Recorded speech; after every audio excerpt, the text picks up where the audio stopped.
love okay. you, dude. Still love you.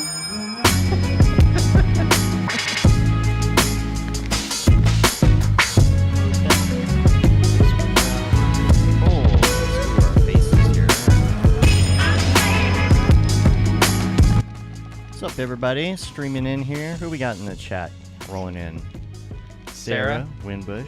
Sarah Winbush. Sarah Winbush. Sarah and Winbush. And Sarah and Winbush. No, I'm in there. And Matt. You don't count. I don't count. Yeah. Cool. Looks like we got everything set here. Yeah, so I think we can just go ahead and start rolling the record. Check. I'm rolling. Checking. 1, 2, 1, 2, 1, 2. Working. All right, let's do a little sync clap. So I'm going to say it's going to be 1, 2, 3 clap, all right? Here we go. 1, 2, 3. Sweet. There you go. That's the album artwork right there. Right. So we're going like this. This is too much pressure. Now I have to be like, okay. I'll behave. Oh, that's funny. All right, I got everything up, and I think we're good. Everybody feeling good? Everybody feeling...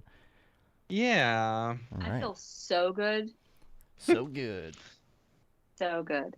All right. man, I got my that's notes. good. And, yeah. All right, here we go. What's up, and welcome to another Mograph Mocast. I'm Dave. And I'm Matt, and joining us today is the super talented Tory Bryant. And, and Mograph is a supplement to our site, mograph.com, which is a motion graphics tutorial site with tutorials, plugins, podcasts, and other Mograph stuff. And on the show, we talk about everything ranging from motion graphics to Cinema 4D, After Effects, plugins, render engines, doing business, doing taxes, being a contractor, or working for the man. You can email us, info@mograph.com. Let us know what you think about the show. Questions, comments, concerns, queries, grievances, artist suggestions, topic ideas. We're on Facebook, Twitter, Instagram, YouTube, TikTok, of course, mograph.com. Check us out in the things. Hit us up. If you got a noob question, if you've got an expert question, it doesn't matter. Let's talk about some Mography things. And this week, this is a little bit different. We're a little early on the stream. If you are one of the people who watches the stream live, I know most people listen to it on the interwebs, on the iTunes. But if you're listening on the iTunes, you'll be listening to this on Monday as usual. But Matt's going out of town. He's taking a little vacay, like you do. Taking a nice little 2-week vacation at Disney World. Yeah. That'll be fun. And, yeah, so Tori's here with us. And Winbush is going to join us on the drop later. It'll be all 4 of us. That'll be fun. Got some stuff to talk about there. And I think the week after, there will be no show technically. So there'll be like no live show that day. However, we will be posting an evergreen inside of the podcast feed for you to enjoy if you're a commuter. And what else we got here? Course updates, beta testers. I'm a little bit behind. Got slammed with a little side project here. And beta test is almost ready to go out for the RTX course. So just stand by and we'll get that stuff to you. And then the scholarship is all live, mograph.com/scholarship. If you want to check out the scholarship for Houdini or the one for Unreal, you can check that out there. You can see what the NFTs look like. We're going to give you a certificate of scholarship as an NFT to go along with your course. So send that in. You can watch the videos on there and see all the requirements. And let's see, I'm just moving right along here so we can get to the fun stuff. Camp Mograph. The swag is in. The swag is in. Ooh. Some of the swag. Anyway. Ooh, some of the swag. We got some field notes. Been getting the swag. Oh, that'll be fun. We got these bags to put all of your swag in. These are the swag bags. If I can The turn swag it bags. up. The bag of swag. Swag bag. Ooh, and they also turn into parachutes, Yes. right? For, yes, No? disclaimer, void where very prohibited. small animals, yes. Yes, Yeah. for a Don't use squirrel. them. So, yeah, so the different bits and pieces are coming in, the branded stuff. Yeah. I don't know if we want to talk about all of it or keep some of it a secret. Let's Maybe keep some of it a kind of secret. secret. I'm really excited about one piece of swag that everyone's getting. Like, Oh yeah, I know which one you're talking about. It's gonna be very cool, very cool. So yeah, and of course we couldn't have done it without the sponsors. Yes, all of our amazing sponsors. Before I go into the sponsors real quick, for those who are going to Camp Mograph, just make sure you read your emails because, motion designers don't read their emails, especially when they're like, oh, it's from a friend or it's from someone I know. I'm just going to put this one on hold for a little bit and then Matt. never respond. So if you could just read your emails, that's fine.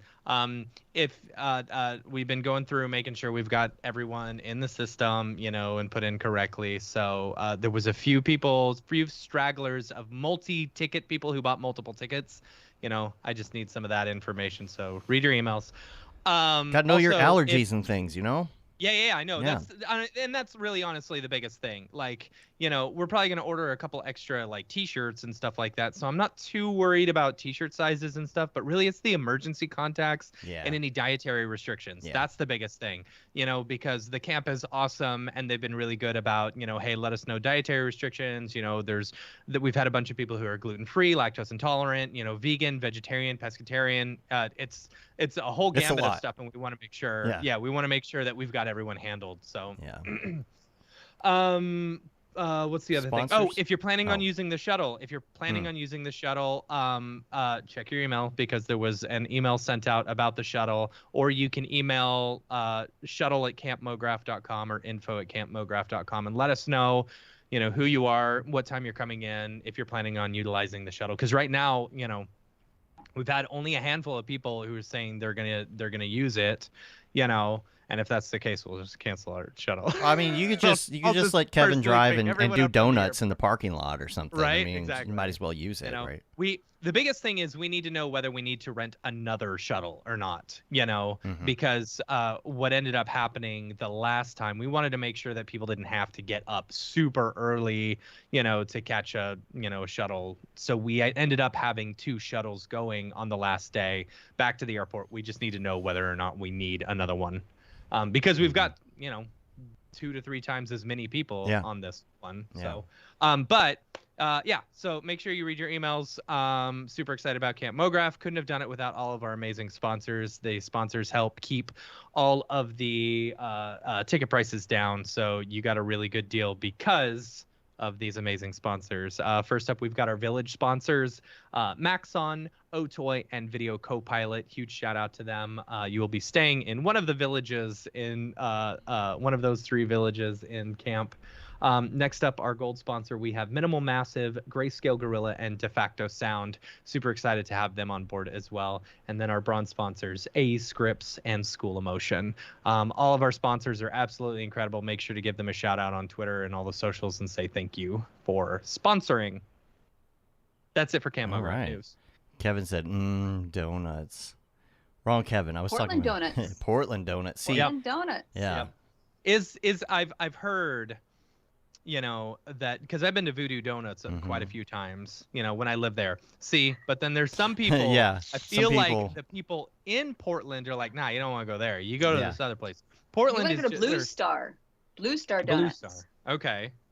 This reminds me of the cheesesteak argument when you go to Philly, kind of, The thing is, when I lived in Portland, like, I was with a Portland native hanging out, and I said, I want to do all the Portland things. It was like 1 week before I left. I had quit my job, and I had 1 week left before I moved back to Texas. And I said, I want to do all the Portland stuff. So, we drove out to the beach and stuff like that, and then we drove back, and she took me to Voodoo Donuts, and Voodoo Donuts was like an 8-foot by 8-foot, room that you had to wait in line for like an hour for. Around the corner, Yeah, and now it's huge. No, it's like, oh yeah, and it's still, you have to wait in line. Right. But I mean, if you're a person who goes to Disney World, right, you'll enjoy the donuts just for the appearance. Okay. But if you want the flavor, then I would recommend at least 3 other donut places. Okay. Blue Star. Blue Star Donuts. Blue Star. What's the other one? Yeah. That's all I got right now. All right. You guys, that was not on the questions. I'm sorry. Right? Blue Star, See? Blue Star, and you gotta Blue be Star. quick with us. All 3 are Blue Star. There are a few others. Yeah. I can't think of them though. This is so much pressure. That's okay. It's all right. Guys. If you think of it, we'll be in the middle of the show and you'll just shout it out. And it just Yeah. blurt it out. I feel like I didn't get to experience Portland when I was there enough. Like, I was just managing a Domino's pizza, just trying to survive. Yeah, well, it's so low key. I guess you were anticipating someone to jump out of the trees or something. To like, it's so laid back. Yeah. That sometimes I seem very overwhelming. Not that I don't usually, but here it's people are just like a lot of that. I was quite taken aback at first because in Texas, I think people are known for their friendliness in Texas. Like you could just talk to. I mean, people are friendly. They're also crazy and insane, but on the yes, streets, they are all everybody's friendly. yeah. And so I went to a club one night. It was like my first week there. And like I had heard some band on the radio and I heard they were playing and I was like, hey, I want to go see them. And so like I got off of work early. I drove all the way downtown and I realized I forgot my wallet at home, and I was like, hey, I've got some cash. Can you just run inside and go get me the CD? And the person goes, you like that band? And I was like, oh, you just won't go inside and get me that CD? You like that band? Like that. It's like the most Portland thing, I feel like. That is a very Portland. Yeah. What band was it? I don't even remember now. He just doesn't want to tell us. If someone had done that to me, I would have been like, oh yeah, totally. I know, that's Hold on not one nice. second. That's not nice. It's not. Well, I'm originally from Connecticut. Okay. So everybody's nice in my book. Matt, it was Nickelback, wasn't it? It was, yeah. Well, I am excited to talk about everything that you do. I've been looking forward to this. We're trying to do some episodes with some people and like some other slightly offset. What's that? Oddballs. Oddball, of course. Yeah, oddballs, and in different areas, like slightly next to Mograph and kind of, but also in Mograph. So the first question I think would be from me would be to ask you to explain to the audience what you do. Because I think that I think the elevator the elevator pitch I think is going to be very interesting. Yeah. Especially coming from my perspective, I think, because I don't think you can put me in the category of stop motion. Because I mean, okay, I do a lot of things, but I will start where I started and just kind of walk you through where I ended, and kind of like sprinkle in some fun times. But by the way, it's Pips Donuts. Yeah. See? Yeah, that's what Sarah was saying. There you go. In the anyway, chat, that's the important stuff here. well, we're still missing one more. Yeah. Sorry, go ahead. Okay, I'll get there. But I came up with two. What? Okay, so I came to Portland before Portland. Let's just start there. Sure. Grew up in a small country town, doing fine arts. Went to a fine art school. That's what I knew. But I happened to have a mother who was really into technology. In fact, it's important to say, my grandmother, who's now 95, bought the first digital camera. Oh, nice. And so on all the holidays, my grandmother's like, hey, click, click, click, click. Oh, look at, and we're like, oh, wow. So, and she also bought the first computer. So she introduced it to the family before anyone. And I should have known right then that I was going to be in technology because my grandmother was doing it. I can't let her one up me. I mean, come on. Every generation has to do one better. So I was an artist growing up. My mom was an artist and was doing fine arts. And then I got a job at Hasbro toy company. Cool. And I was doing prototypes and design. And I didn't even know you could do that, honestly. When I got that job, someone was like, hey, there's this job you might be interested in. And they told me about it. And I was like, God, are you telling me I can work for a toy company? And that was right before I decided not to go to school after my first degree to FIT, where I got accepted for toy design. Like, so it was cool. I was like, I don't know if I'm ready to, I don't know. I don't know. So I go to Hasbro. I do that for about a year-ish. And the reason why I didn't last very long is because then my friend who I was working with there was going to Portland, Oregon to work at this place called Leica. Mm-hmm. And I was just like, oh, hey, cool. What are you going to do there? And he's like, I'm going to paint dolls. And that's his voice. I swear to God. I'm really good at voice acting. And that is his voice. And he was just like, yeah, I'm going to go paint some dolls. And I was like, okay, that's kind of dumb. But okay, hey, have fun. Go have fun. And so I stayed at Hasbro. And then he called me like out of the blue and said, hey. Painting dolls is really fun. Yeah, this is you're gonna love this, Tori. And it was so funny. He was like, we really need painters that know how to use a lacquer painting and use the spray booth like at Hasbro, and someone who can like think on their feet, someone really smart. And wait, I'm getting off track. And so at first I was like, I don't know. I'm living in Connecticut. That's significant away from my family, but wait.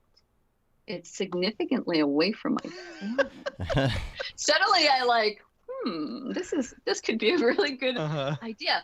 So I talked, this is one of those great scenarios where I talked to the producer. They said, we'd love to have you. We need painters. And she said, this is the rate, but we could give you more. But we could also give you, like, that was my moment to negotiate. But at that point I was so young. I was negotiating kind of without knowing it. I was like, I don't know if I want to come. And so she's like, we'll give you this. Yeah, but I really don't know if I want to come. You're painting dolls. Like, that's kind of not, like, I'd rather paint Matchbox cars or Transformers, really. And so finally she talked me into it. And I packed my bags, was going to go to Portland, Oregon. And the one advice that my mother gave me, I swear to God, I'm not lying to you. She said, that's great, Tori. I'm excited. This sounds really exciting for you. But please don't walk outside of the path. Like, stay on the road. Don't walk outside the path. I don't want you to get eaten by a bear. Oh, okay. Like an actual path. Like an actual, like, she's like, I thought you were talking like the path of life. Right. Career path. path. In the city of Portland, walking on the sidewalk, just please don't veer off of the sidewalk because a bear might eat you. That's so funny. When I got to Portland, at that moment, I knew my mother was crazy. And this is a great interview. I'll talk to you guys later. So now I'm in Portland. That was the best part of the whole thing. That's the only funny thing I'm going to say. But so I'm like in Portland.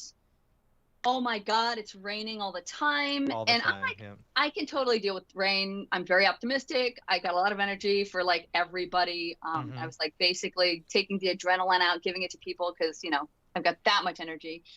And I got there and it was always overcast and went to Leica for the first time. Like, I just said, yeah, I'll take it right now. I didn't know anything about the company. It was brand new actually back then for Coraline, and walked foot in the doors. You know, I was like, okay, and saw on my tour the Coraline house. And I was like, wow. And I can guarantee you, while I tell you this, I have goosebumps. Yeah. I mean, it was like, it blew my mind. I was like, dolls? Yeah. These aren't dolls. This is entirely something else. So that was kind of like my introduction. So I thought that was kind of important to kind of lay out. Did you know what you were getting into? Had no idea. Did you know that it was like stop motion movie? Like, you just thought it, wow. All I could say to you is, what's stop motion? Oh, they do this? Oh, there are people that, like, this doesn't just appear on the screen. Like, there's actually like hardworking artists. And the other first thing that I thought, if anybody ever watches this, they're going to strangle me. But the first thing I thought was like, wow, I'm more organized than this. So then again, this is the first movie. So we're just like, you grab whatever you need to grab. If you need to do something, you're doing 12 different things. You have 12 different hats on. At that moment, it was really easy to grow to some degree because everybody was like, what can you do? How can you help? Can you stay 60 hours a week? I mean, literally we were stuck at our desk for long periods of time where we'd have masseuses come over and be like, Oh, that's Oh, funny. nice. That's very And Portland. especially if you're like, oh, and they're like, oh, even the managers, oh, let's just, how's that feel? Does that feel better? Don't move. Yeah. Don't let the chain, like, is that rubbing your ankle wrong? We can loosen that a little. So that's kind of like the format and the layout. And, it was fantastic. It was a great time. What I was doing on the first production was I was one of the many, there was probably like 16 of us in total, physically painting the faces of Coraline, Other Mother, Spink, YB, Babinski. Oh my God, the fact that I still remember their names, they're like my relatives now. Right. And I would sit there and there would be cookie trays, like these long metal trays handed to me with a tray of faces. And they'd hand me the faces. And it was 3D printed. Because at that point they were Even back then it was 3D printed? Yep. The first movie was just 3D printed for the plastic, right? For the resin. And then take those faces, they would be sanded, primed, based, and then we would either airbrush and or still use the lacquer guns, which were huge. These were industrial lacquer guns. These were like these massive Yeah. And then after you spent the whole day, you'd pry the gun out of your hand and be like, what do I do with this now? And you'd like have a claw. We called it the claw. That's funny.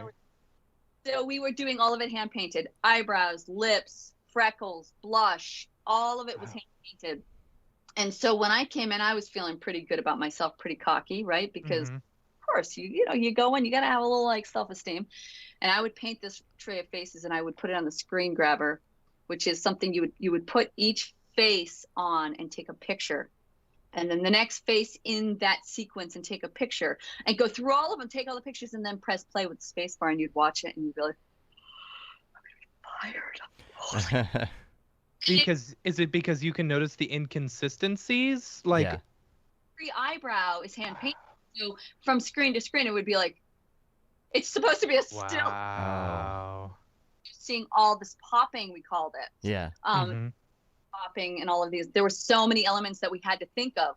Making sure there's no sheen on the face, making sure that every single face was consistent. So then after we did it the first time, then we start taking the faces with Q-tips and with why can't I remember what's that? Oh God, it's gonna be embarrassing. Toothpicks. Okay. There it is.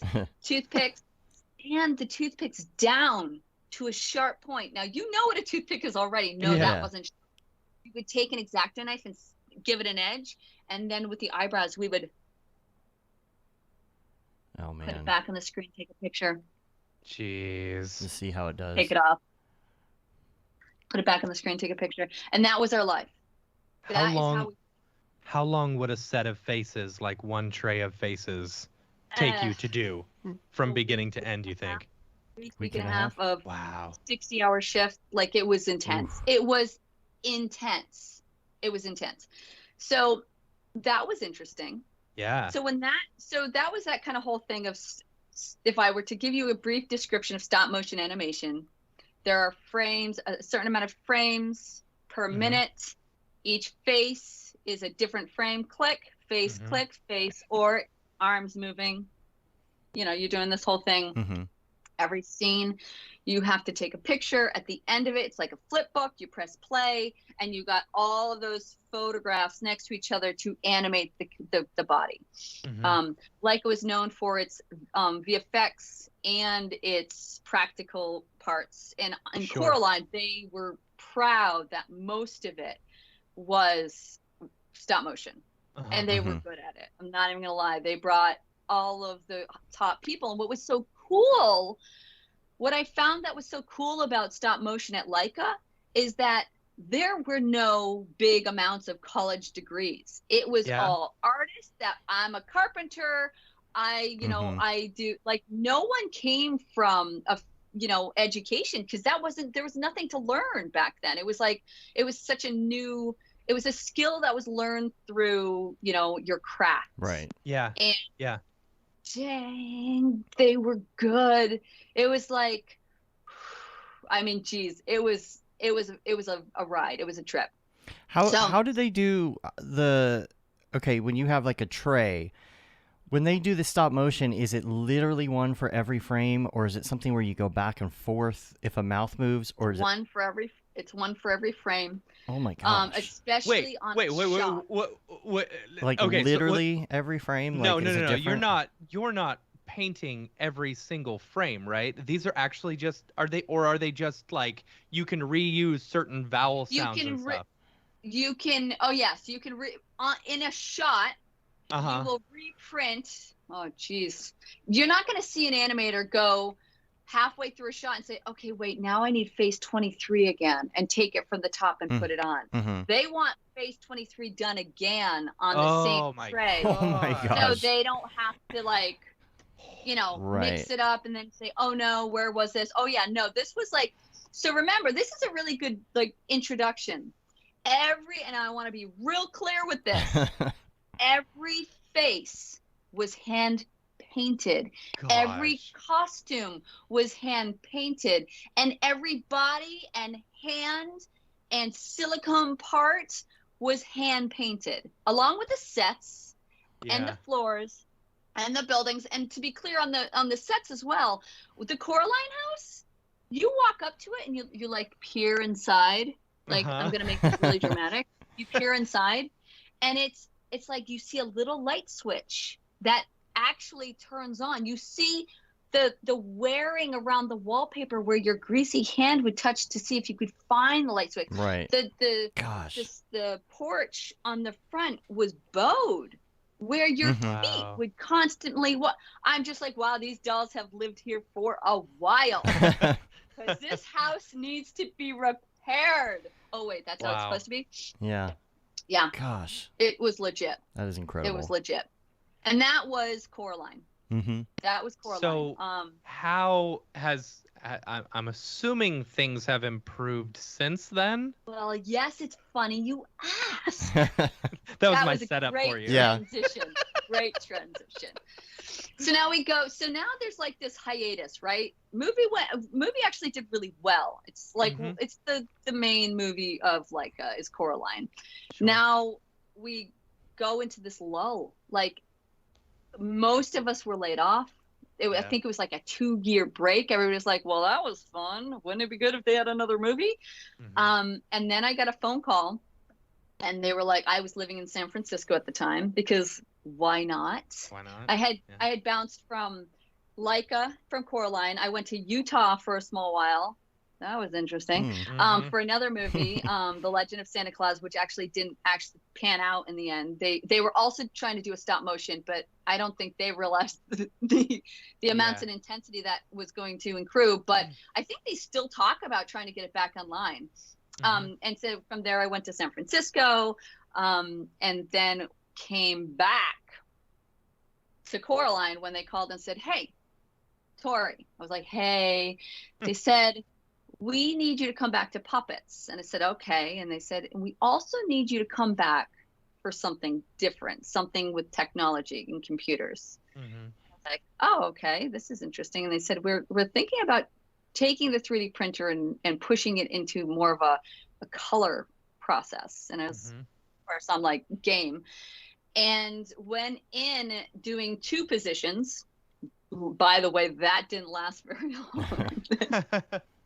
Let me in half and see if I can... Which movie was this one? Was this Paranorman? Yeah. Paranorman, okay.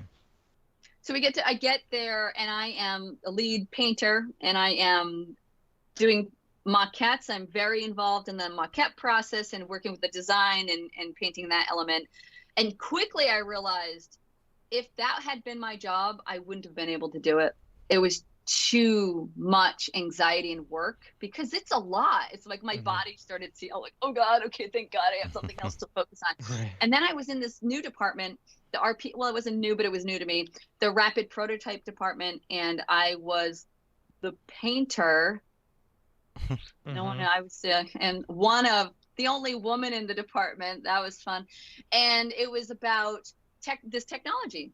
And they were printing, so they were again printing the faces like they had on Coraline, but now they had this new machine it was like, imagine a bed of powder. If you want, you can think it's like granule sugar.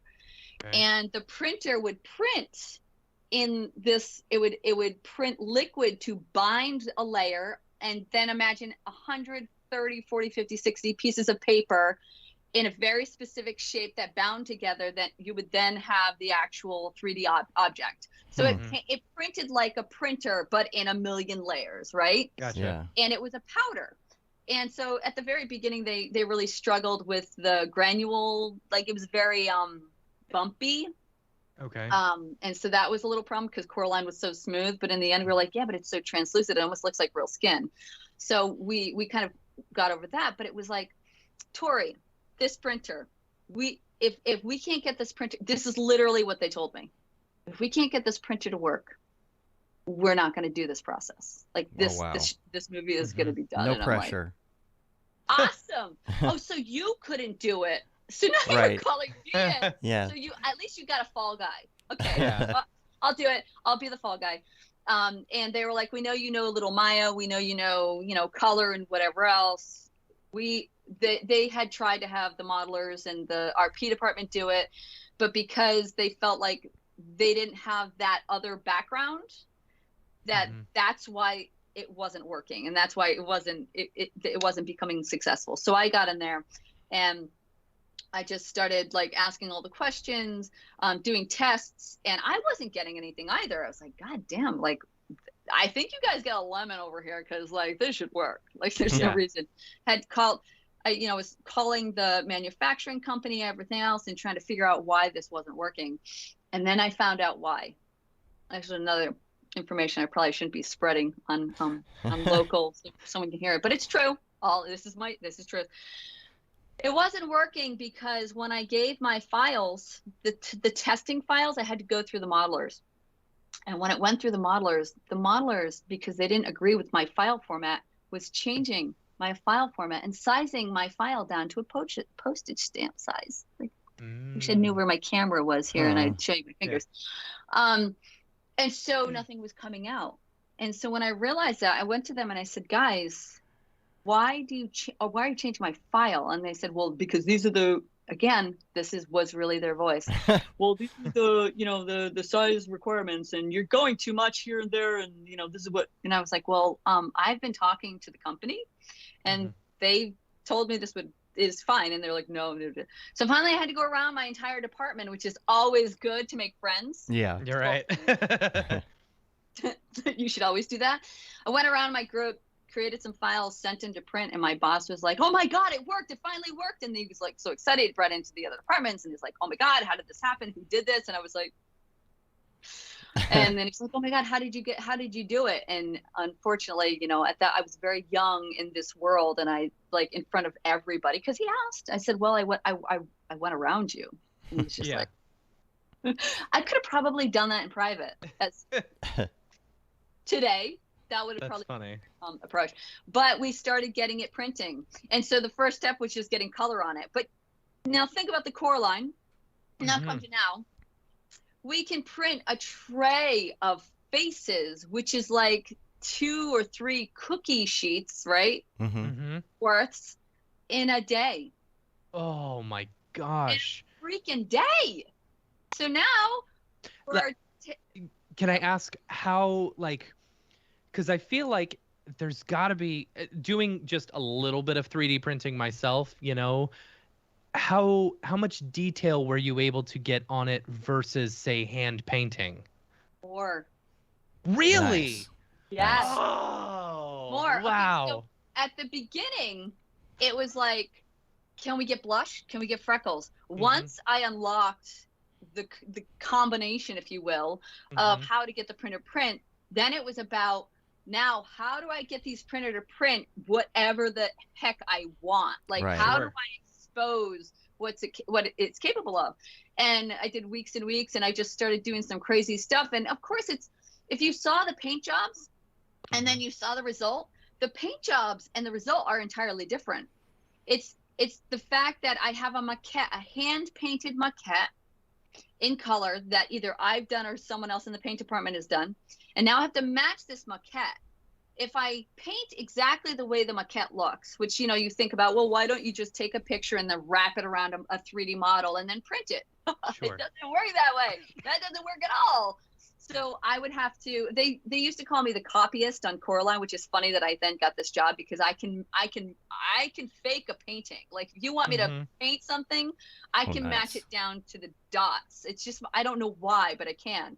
So I would take the maquette, do a painting, print it, look at it and go, oh geez, why is the blue green and why is the yellow purple, and like the palettes were all over the state. So first I had to start this whole printing process by creating a color indexing profile, the entire system, and then from there start creating all of these different color systems and applications to get the printer to do the highest fidelity that it was capable of. And from Paranorman to the box trolls, I had dialed it in where it was like I was down. So at the beginning, I did like, no joke, 60 prints to get a maquette to match because it, again, it didn't look anything like what it looked on the screen. So I had to just keep trying. By the end of box trolls, I was up to like, or down to like 14 to 16 faces. And by the next movie, which was Kubo, 8-9 faces, and that thing matched to the T. It was just like, it was the extension of my hand. These printers had become that, like, and we named them. We had Tron, we had Samson, we had, Trillion, and I knew everything about those printers. I knew when they were going to crash. I knew wrong. I knew how to fix them. I knew how to change something. I was like the printer whisperer. I was just like connected. And if I wanted something very specific out of a face, I would say it needs to go on Trillion. I need the colors cool. Oh, this one's going Samus because I need a warmer palette, and let's keep it on this printer for the whole thing. This one's blurry, this one's sharp, blah blah blah. Then we decided to change printers. Oh, innovation! Hey, let's just do. Is this in between Kubo and Missing Link? Yep, Kubo was it wasn't. Yeah, Box Trolls wasn't. It was Kubo, and we decided to do Beetle and the Monkey. Those two on the new printer. It was index painting, and if you're familiar with index painting, it is you put down red, you have red. You want a gradient? I could use a word, but I won't. You basically are going to do all the versions of red with your paintbrush right next to each other. Oh, gosh. And you could do your gradient, and when you print it, you'd be like, oh, what? Why is that part of the gradient a different color? Because the color profile, wasn't as sophisticated as your Photoshop or your process. So now, again, whole new color profiling, find out where all the colors lie on the spectrum, lay it all out. You said it was index color profile? Yep, index on that. Isn't that what they use for web? That's what they use for web, right? Yeah. Okay. Yeah. Okay, sorry. Oh, no, you're fine. And so I literally had to go through the whole process again, but this time it was on resin. So the material was different. The blends were different. It was a different company that I was dealing with. And we were only allowed 3 colors. Now I need to be very clear about what that means. You don't get black, that's a color. You don't get white, that's a color. So you better choose black and white as 2 of your colors out of 3. Oh, gosh. So Monkey was pink or magenta, white, and blue. Geez, I don't even remember now. Isn't that awful? I might have chosen clear because that's also a color. So I literally had to create. So first we started by this. Don't limit the artists. Do the maquette. Give me the maquette, and I'll find a way to match it. So, but can you maybe stick it to 2 colors or 3 colors, right? Can you just limit your palette? And we would get these characters, and it would be like, okay, how are we going to create it out of this color palette? So this was when it really started becoming manipulating the thinness, the thickness, the materials, the painting on the back, painting on the front, painting in the core of the material, because when the printer printed, you would always have a front and a back, but you would also have a middle. And if the material was thick enough, you would have something called support material floating in the middle of it. And you could put a color in that material. So now you could start blending these different elements to help you view a different color. And translucency too looked very blue. So it was like, okay, if you make this thin and I do pink, I could get purple, which is a 4th color. And so Mhm. it was just like a lot of Wow. like playing and messing around That's with so that. cool. That was crazy. I'm kind of But interested in the whole like replicating paintings thing. I mean, like how good are we talking? Like, could we sell the Mona Lisa on eBay? Let's talk. if you opened up my website and you looked under one of the movies, you're going to see my matches. And I'm going to tell you right now, they're pretty good. They're pretty good. Nice. I would say I would give myself a 9 out of 10. I need room for improvement. Mm-hmm. We all do. And part of that too, I mean, I painted a lot of the maquettes, so that, like, if I can't match my own work, then I'm really in trouble. I'm like, oh, this is embarrassing. And then there was also, so then from that, we go to another new technology. But I'm going to back you up just a second before we go into that last technology. Mm-hmm. There was a process that I was working on that I came up with the powder printers, which was Paranorman and Box Trolls and part of Kubo. And we were trying to figure out a way to mask areas of an animation out for VFX, right? And when I say mask, I mean when you're animating a face and the face is moving, let's say we wanted to add sweat, but we didn't really know how to do it with gloss because it was chattering too much, but we really wanted to give it a really cool effect. The VFX team would need a masked out area of the face, so then they could go in and extract it and make effects to it, right? Mhm. Is that pretty Yeah. okay? Yeah. So what was happening at the beginning was the animators were going to use duplicate faces, meaning they would do their thing, put a face on, take a picture, then grab the second face, which was a black and white face, which you could then see where they wanted to put it on, take a Right. picture. It had worked in the past. No big deal, right? But then we were going into larger animations. The animators actually had to, in some of these movies, pull out a whole set, like, oh, there go the buildings sideways. They were attached to something. So the animator could walk in, get on a ladder, put a face on, walk down, close the set, take a picture. Like, it started getting more complicated. Yeah. And in the middle of the summer, you can only imagine. So we were demanding more from the animators, and that was becoming really complicated. So I was building a system where I had realized early on that the reason why when I was painting faces on the screen, they were so different out on set was because they had optical brightener in the material and that I was using. And the set lights don't have UV or anything like that within the lights. So they weren't reacting to what they put in there, so it was brighter. You know, so I'm like on my desk and I'm like, wow, this is bright. And then you go to set and it's like, wow, that's orange now. That was red before. So what I realized, there was brightener within the materials. So I created a system where I split the color profile on the printer and added a second binder, because the printer, you know how the binder on the printer glued the piece together so it became a 3D object? I talked about that earlier. I added another binder with optical brightener and another binder without optical brightener into the printer. I just took out black, because who needs black? CMY can make all the colors anyway. Right. So now we have 2 binders with a split color profile, and I started printing faces that all look normal until you put a UV light over them and it would glow in the dark, but only the masked area that I wanted to expose. Oh, that's so cool. So the idea was, now the animators go up, take the picture once, not have to go back on the ladder, and just flick a light, turn the UV light, and click. Oh gosh, that's awesome. I tell you this because then we go to this next printer. So I'm going to bounce around, but if you guys aren't following, just let me know. Now we go to the last printer. The printer they're using now, it's 5 color, I think. 5 color printer. Why is it 5? CMYK, CMYK, maybe it's 6. Clear, and then another material. And this was so you could kind of get crazy, right? And this was on the very last movie. So at this point, right as we're developing this whole process, we had just finished Moon Beast, which I didn't actually even mention on the last production. That was done the same way Monkey was. But with Moon Beast, it was cyan, black, and clear. And that one was crazy. That was my child. That was my baby. The whole project. Moon Beast was my baby. I did all of the displacement, all of the color, all of the like the art directing. I was like in that one deep.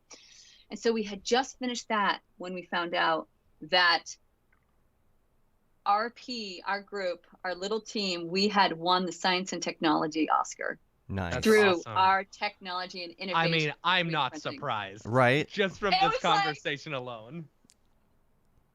It was crazy, and I can't help but say to people is that I did not have that on my list of things to do.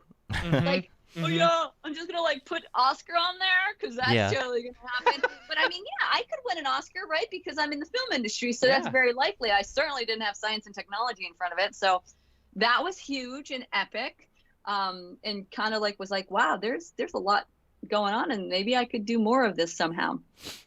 So that was that last technology, doing the same thing, doing another color profile on that third, fourth printer. That was Leica. Any questions? Oh man, a million, but well, first of all, if anybody has any questions in the chat, please let us know. Gosh, I'm still, my mind is still like blown from the masking thing right now. I'm still thinking, like, because that Yeah, is just like yeah. the perfect solution, Mhm. man. Okay, all right, Matt, where do Yes. we start with this? Because I don't know. It's awesome. Like, so at no point did you think, oh yeah, I want to get into film. I love that you transitioned over from toys to this. You Yeah. know? At no point did I say I want to be in film. Mhm. Even when I was there, I was like, this is really cool. And the reason why I stayed is because I love watching movies. Yeah. And I am the sap movie watcher. Like, you can tell me it got 2 stars and I'm like, whatever. I liked it. Like, I'm Yeah. into the just good feels. I mean, yeah, there's many bad actors out there, but I get so in it. My wife laughs at me when I Mhm. watch a movie. I'm like, oh my God, did you just see that? She's totally hard and she's going to get up. And she's like, damn. Like, come That's funny. on. But that's me. I think one of my questions is a process question, and so since these are all printed out, like, what is the process in animating it before it's printed out? Like, what, like, Oh, good question. you know, Good like question. the Yeah, yeah. modeling into the, you Yeah. know, all of Yeah, that. yeah, yeah. Good Because question. you would think, like, I mean, you're having to build a 3D model to print it, Yep. and I would assume that also includes texturing it as well for the Yep. printer, you Yep. know. So, I mean, at any point, could you just take the animation and see what it looks like in the Yes. like in Maya or something? Yes. You know? So again, I'll start with RP because that's where it starts. I mean, it literally starts in puppet fabrication where they create a maquette, they get it approved, the look, they usually paint it, the look, the feel, the color, good. Hey, here's the maquette. This is what we love. And then it goes to the RP department, and RP department builds a model. They create that maquette in the computer. Then at that point, when they finally get their final approvals of the maquette, because it's always got to change because it's got to talk, and suddenly the maquette, it's like, how do they even sculpt it that way? The nose, if you do that, it's going to go right into the nostril. And, you know, there are some like technical aspects that they have to adjust. Once that's done, it comes to me where I take the texture map and get that all ready and start doing color testing and processing. And I have a team now, you know, or I did before I left, a team of texture artists who, you know, who did it. And they were amazing. Like, it's actually really quite hard to find a team of texture artists that could do what we did, because it's not just on the computer. It's not rendering. It is, your render is your print. And so you have to really kind of like be connected to this entire process. Right. So it went to me, I would get it. And when it went to me, it would also go to the animators, the facial animators. And so these facial animators would literally get a sequence, see this whole dialogue, and start animating the faces to hit that dialogue. Now, if I go sideways of that, there were also these other animators that created the ooh, ah, ee, ooh, all of the sounds that a face, and they could have a library of, you know, hundreds of faces if they wanted, depending on how deep and how, and at the end, they were getting really intricate. So there was the library of faces was getting larger and larger and larger for every expression you could imagine. They would make the oohs and ahs. They would then pass it to those facial animators who would have this dialogue, who would then create the sequence, having a conversation on in the scene in Maya, and then the directors would see it, and they would approve what they saw. And then at that point, they would, once it was approved, it would be printed. So it wasn't printed until then. Once it got printed, it got processed. And back in the day, the process was, which is going to be actually really funny to say, the process was these powder faces were so fragile. They were like sugar, you know, like if you had sugar, you put water in it, you sculpted something, and you're like, oh, look at what I sculpted, and then you touch it and it breaks. Yeah. Same idea. Wow. So you would take these delicate little flowers out of the printer, and then you'd like carefully, like you just found a dinosaur bone, you know, brush it off, and then you would dip it in super glue. Now, okay. I can't tell you how many people went to the hospital for getting super glue in their eye. I'd probably but I can tell you it's more than on my hands. Because they were dipping the faces, and they would actually heat up too. So I can't imagine how toxic this was, but it would go in the bin. It would suddenly show its face. Like it would be like, oh, look at the color. You pull the thing out, and then to make it faster, they were spraying the super glue, the wet super glue off of the face. So when you go into the spray booth, every wire or tube or anything with screws on it on the side of the wall, we're all super glued shut because they're like, shh. It was really funny. That's funny. So that was the process of getting the faces ready. So once that happened, then it would go for sanding. Like they'd go and sand super, super smooth the faces. That would take, you know, hours, depended on the size of the set. Then they would go and spray all base coats of lacquer. They would do like 6 or 7 coats of clear, and then 3 coats of dull coat. And I also trained everybody for that too, because that was the same process we did at Hasbro. So it was like, who still knows that? I'm like, damn it. And then after that's done, I would go to the practical library, and the practical librarians were the ones who gathered all the faces, checked every single face, making sure there were no chips or imperfections, because if there were, they'd tag them and send them back to get corrected, get them all back, and then put them on the screen grab and play it out like when I was on Coraline, play out every single face and see where the chatter is. And if there was chatter on the faces because the face were warped, which was common because this printer was based on moisture. So if it was humid out, those printers were not happy. So you'd have to like have climate control everything. They would see the face that wobbled, pull it off. They called it shimming. They would put something on the back and literally, just like on Coraline, find a way to get everything to look pretty smooth. And then VFX also did a lot of smoothing out. They loved us. Okay. I bet. Oh, how do you even? Gosh. Okay. So 2 questions. One, Sarah Gibson in the chat said, ask her about the advanced armatures y'all used in Missing Link, so that you could animate the puppets breathing. Oh, yeah. Okay, so I wasn't an armaturist, but I could tell you that I know a few of them. And they were using like this paddle system within the stomach. So instead, back in the day, right, you had an armature, which was like a metal center, like little bits, welded pieces, and they had really intricate elements for silicone faces. I don't know if they're familiar with that. Sarah, you said asked that question? I don't know, Sarah, if you're familiar with, back in the day on Coraline, the silicone faces had paddle faces, which means when you pushed on certain elements of the face, it would animate. So it was a way for them to animate the face. There was and we had to hire someone very specialized to do that. By the time we got to Missing Link, they started using that same concept in the belly.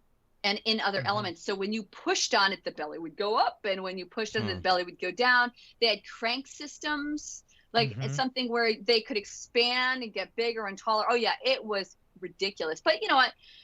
They were also more fragile too. So there's a lot of they called it the puppet hospital. A lot of How many did you have to go back and I was going to say, speaking of fragility, you know, did you have to go back and reprint multiple faces multiple times in order like, oh, whoops, this one broke, you know? And imagine the same idea with on Coraline happened there too. They drop a face, you have to repaint it. At least here they drop a face, it would print in color. So it's like it saved us so much time because of that one painting element where, you know, we're in this new world where you print it, you go through all of those other steps again, but you're saving yourself, you know, a week or two from the painting process. So yeah, they drop it, we print it. We usually have duplicates too, because that's common to break them. And after the super glue, they're not as fragile, where I could throw it at someone and probably give them a black eye. Which I didn't do, of course. Right. I didn't do it ever. So how much, I was looking at your website earlier, and there's a part where there's a creature like coming around the corner, and you show you like actually drawing on, was that, talk to me a little bit about that process, and like maybe the combination of VFX with the stop motion animation. Okay. So throughout all of the productions, at some point it came to the part where we just got bigger and bigger and bigger, right? So as we got bigger, it was like VFX come. So like we needed the help, and it oh, look at that, the pictures of that. We needed the help. And so we started getting them involved in the background characters. That's actually where it started, where they started doing background characters, but it was really complicated to match. Hey, there I am. It was really complicated to match the look of the printed faces. So after a lot of like deliberating and going back and forth, I started working also in the VFX department. They brought me over during the time where they were doing background characters, because they just needed them to look like the real characters. And how do you do that? You get the artist that's actually doing a lot of that work, so that, you know, there's a nice blend. So once that occurred and the next movie came, we were like VFX and RP and we're all like in bed together. Like this is like everybody's kind of like, is that fair to say? That's probably, I should probably use different. And so we're getting to the Moon Beast, and there's, oh my God, every department's involved. We've got motion graphics involved. We've got rigging involved. We've got set. Everybody's involved. And animators have to be really intricate in this process too. It's like everybody has to be really involved in all the technology. And so early on, that project was mine, because they're like, well, Tory kind of knows all of the groups in my own special way, because I was, you know, collaborating with all of them. So I was creating the Moon Beast and then dealing with the technology. And then once we got it on set, we wanted it to glow in the dark, but we wanted it to have elements through translucency. And so there were aspects where we're putting like mylar balloon, gold balloon stuff on the belly of the Moon Beast, so it started to glow. And then we wanted VFX to take what we had and like really extract the different visuals. So I was creating the filters and trying to really be active with my friend Peter Vickery, who was running Moon Beast on that side, and we were doing a lot of collaboration and getting that look to be that glowing beast, which was not glowing when it's, you know, part A, but once you get through the 7 or 8 elements, and it was because, you know, us either using the materials where when you flicked on the UV light, you were getting a glow. And so that was helping masking things out. And some of those elements were hand painted because you couldn't do it any other way with this process. There Did I answer your question at all?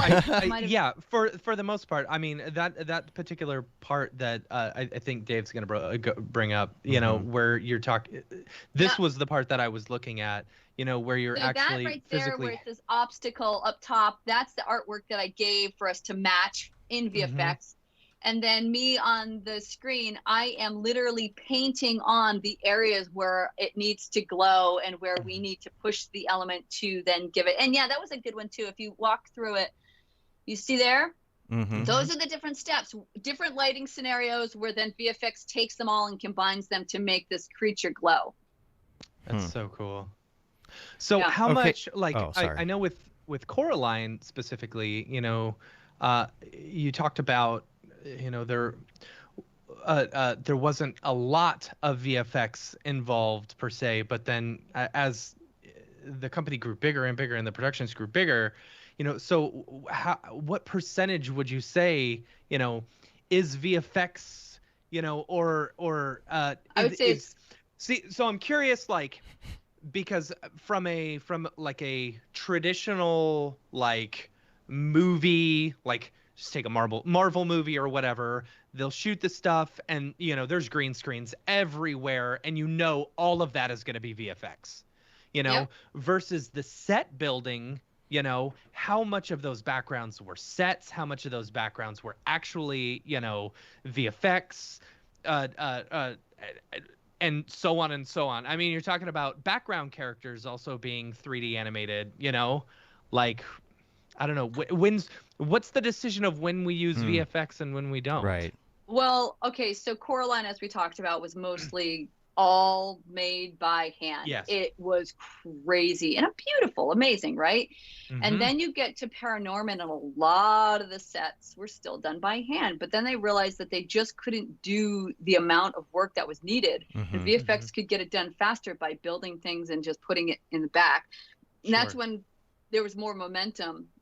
And then by the time you get to the most recent movie, we were cherry picking the things that we really wanted to have as real. Right. And then we were extending the real with VFX. Gotcha. So for instance, you might have, sometimes you would have just the character running from themselves because it was all green, but and you know, but in other sets you'd be like, okay, I really want to have like this huge ice cave they're hanging from. Let's build the ice cave, let's give them reference, let's use it in this, but then they'll make it into like the most epic, you know, moments. That's so at cool. the end it was I like that that, like, you know, the parts that seem important to tell the story or so, you know, are practically made. That's all the main characters are always puppets. And this is me saying it, you know, I've been in all the departments.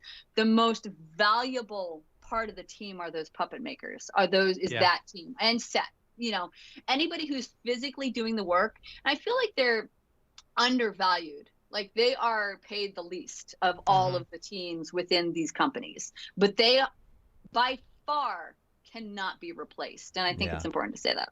Yeah.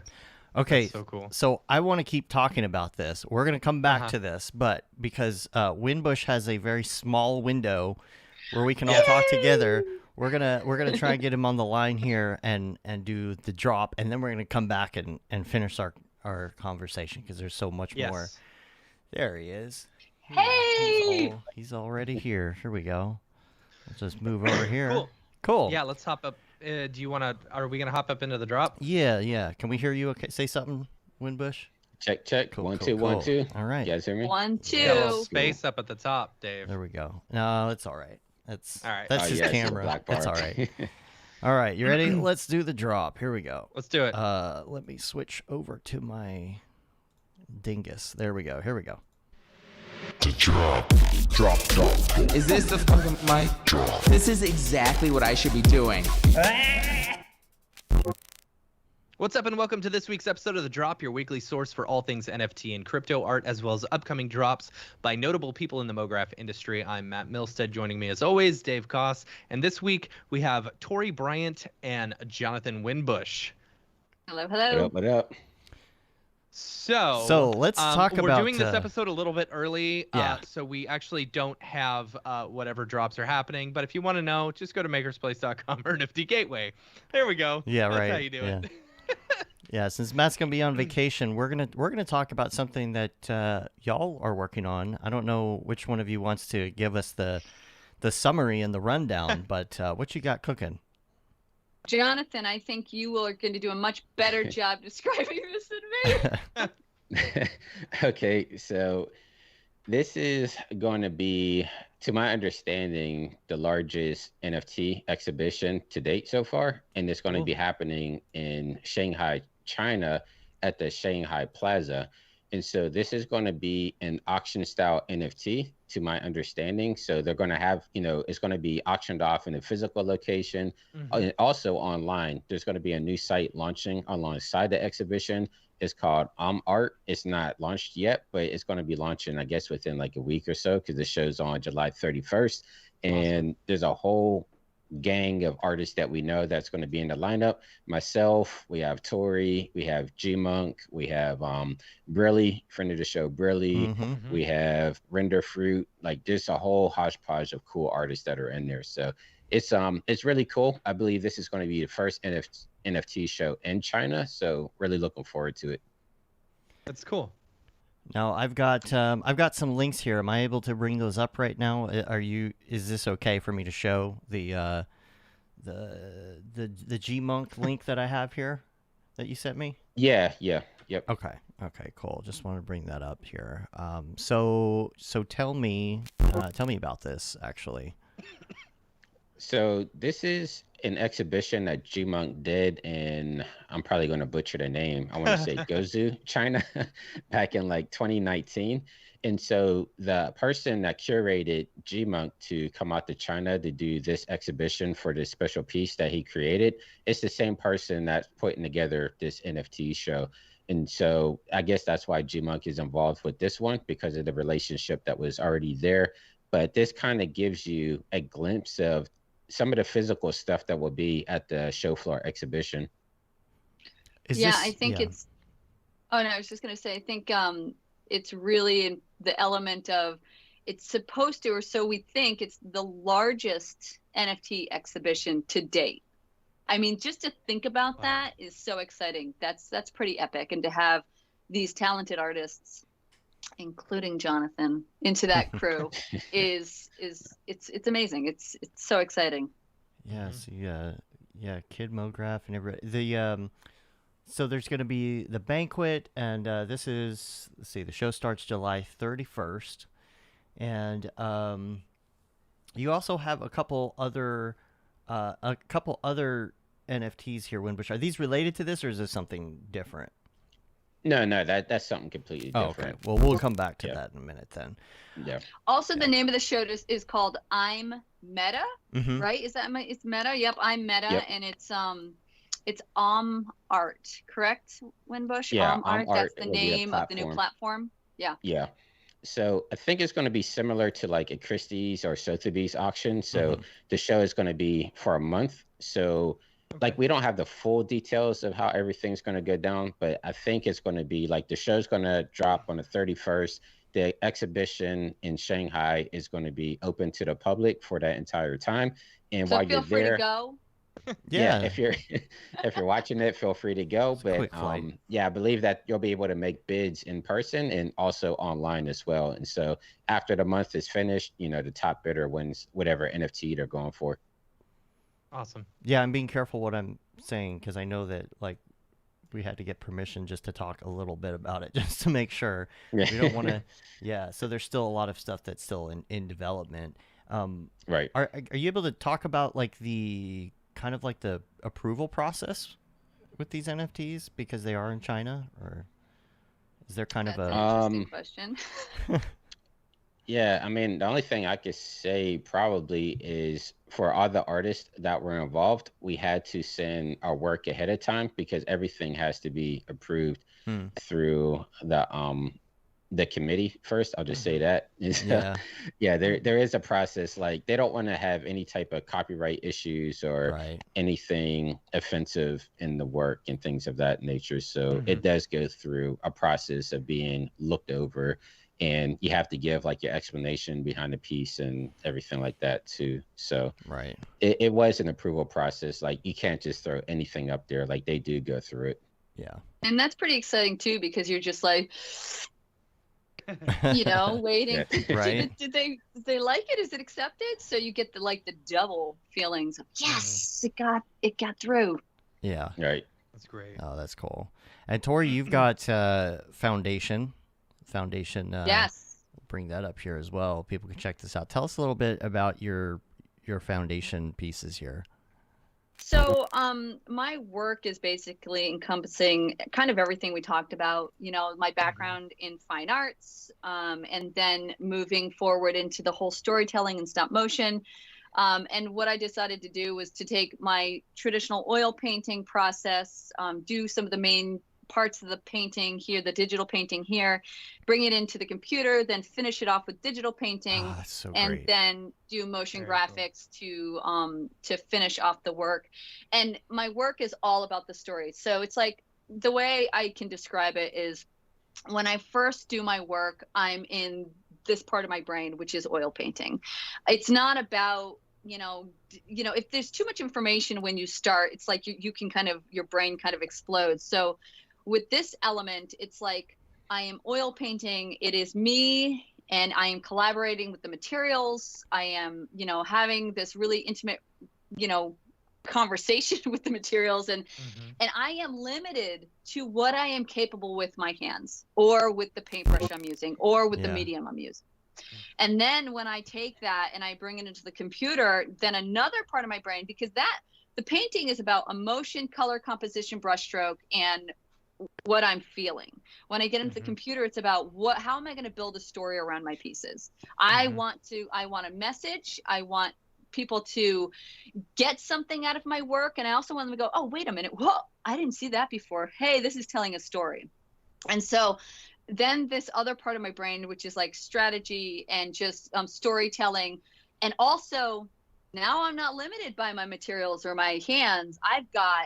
I have a computer, which is like, oh, that didn't work. I'm just going to undo that. And I can really hone and refine anything I want. So that then the digital painting aspect comes out, the story painting aspect comes out. And then when that is ready, I moved into the motion graphics, and I give it a small element to kind of bring that whole story to life. And so you can kind of see my work. I have just like the real thing, which is the gun you were showing, and it's talking about how we're like indoctrinating children early on, and we're like, hey, let's show you how the gun works. And actually, children died shooting themselves in the mouth with this candy. So I thought this was a good message. And then like the do me, be me with the Barbie-esque dolls, and just talking about how the first doll, Lily, was made for men, and actually sold at smoke shops, and then given to little girls. Mattel bought them out and was like, why don't we give them to our daughters? So the first, it's do me, which is the men and the dolls, and then the be me. Now let's give it to our kids so they can just like them. That kind of like theme. And then the first one's called Gaslighting with Cop Car. And then the other one is gay marriage, and just about how we're still on processed film while everybody else is in the digital world. Like we're still behind, we're still working on equality. And then my new drop that's coming, very excited about it. It's going to be another part of the Gaslighting series, and it's going to be about an ice cream truck, and it's the ice cream jingle, and about how it's riddled with racism, and there's the whole story behind it. And I'm going to again build a story around this topic within my painting. I've already started my oil paintings. I think I sent you a little quick video of that. Oh, and yeah. It's just showing the ice cream truck being painted, and that's like, I just started it yesterday, and I'm building the story. Yeah, I got that right here too. Look at that. This is going to be like this has been me doing research on this whole topic, and everything has been really emotional. Everything I've done thus far has been really emotional, but it means something to me in a different way, because I feel like this is a huge message. People need to know how deep racism is in our system, and this is going to tell an interesting story. That's great. And when do you think approximately you're going to drop this? I think maybe in about 2 weeks or so, 2 or 3 weeks. Okay. I love that you add in, like, now having talked for the past hour and a half or so, you know, I love that, like, I know kind of your background and your history, and seeing that also come out in your work, as well as, like, it's not just, it's a story that you're telling, you know, but you're telling it also from your point of view and the background that you've had. I love it. I absolutely love it. And that's where the having worked value for is. Hasbro, you know, and you know, painting toys and stuff like that, and then seeing that come across in these. I think that's so rad. I love that. That's where the value Thank you. is. Like that's Yeah. where an NFT has that value, that you want to buy it for that reason. It's not just, you know, here's a random daily. Like there's something behind it, and the person's who has designed it has a meaning behind it. That's why I buy NFTs anyway. I don't know about y'all. And I'm blown away. I didn't know that about Lily and Barbie. Yeah, I know. Oh yeah. Well, Yeah. that's another conversation. You know what I'm saying? Yeah. And Winbush, you got some links as well here to a couple things you got going on. Tell us about these. I got this one that's Rest in ETH. I do, but real quick, back to Tori's story. Mhm. This is the big reason why I wanted her to come on the show, because her history and her background, especially going into her NFT work, it's a story that I felt needed to be told. So I'm glad she had this opportunity to chat with you guys and really get that message out there. And I can't wait for her next NFT, because that one is going to be really powerful. Like the whole backstory behind that. I mean, yeah, it's insane. So hats off to you, Tori. I can't wait for that drop. Hopefully I can afford it. You know. We were talking about off the air, Winbush and I were talking about the fact that did you have trouble getting on a platform at first? Dude, you know, when I started, and I don't think I started in like the end of March or something, and I knew the value of, because my mom was a craft person, and I knew the value of getting accepted into something, whether it be by an artist or by some kind of group of people, a community, because it was weeding out certain kinds of work and focusing on whatever their deal was. And I applied to every platform more than once. And the only one I didn't apply for was Foundation, because it's through the artist. So I just had to like continue showing my work to other artists. And after like 5 or 6 weeks, actually 2 women went to my DM and were like, we need more women. Your work is really cool. You're a mother. You're hardworking. We want you. And so it's really awesome. And I'm just continue trying to pay it forward with women, because A, I am one, and B, I feel like we need to like really have a bigger presence here. And it's just been crazy that, and then, finally I got accepted into Maker's Place just 3 days ago. And I was like, wow, it's like, after all this time, I just keep applying. And I think that's a really important message to tell, that if you're rejected, isn't there like a saying out there? You're rejected 1,000 times. All of the famous people out there have been rejected. You just have to keep doing it until you get what you want. That's right. That's the line from who was it? The Three Stooges. If at first you don't succeed, keep on sucking until you do succeed. That's my motto. That's mine too. That's crazy. Yeah, it's just surprising, because it's like, hey, Oscar winner here. Come on.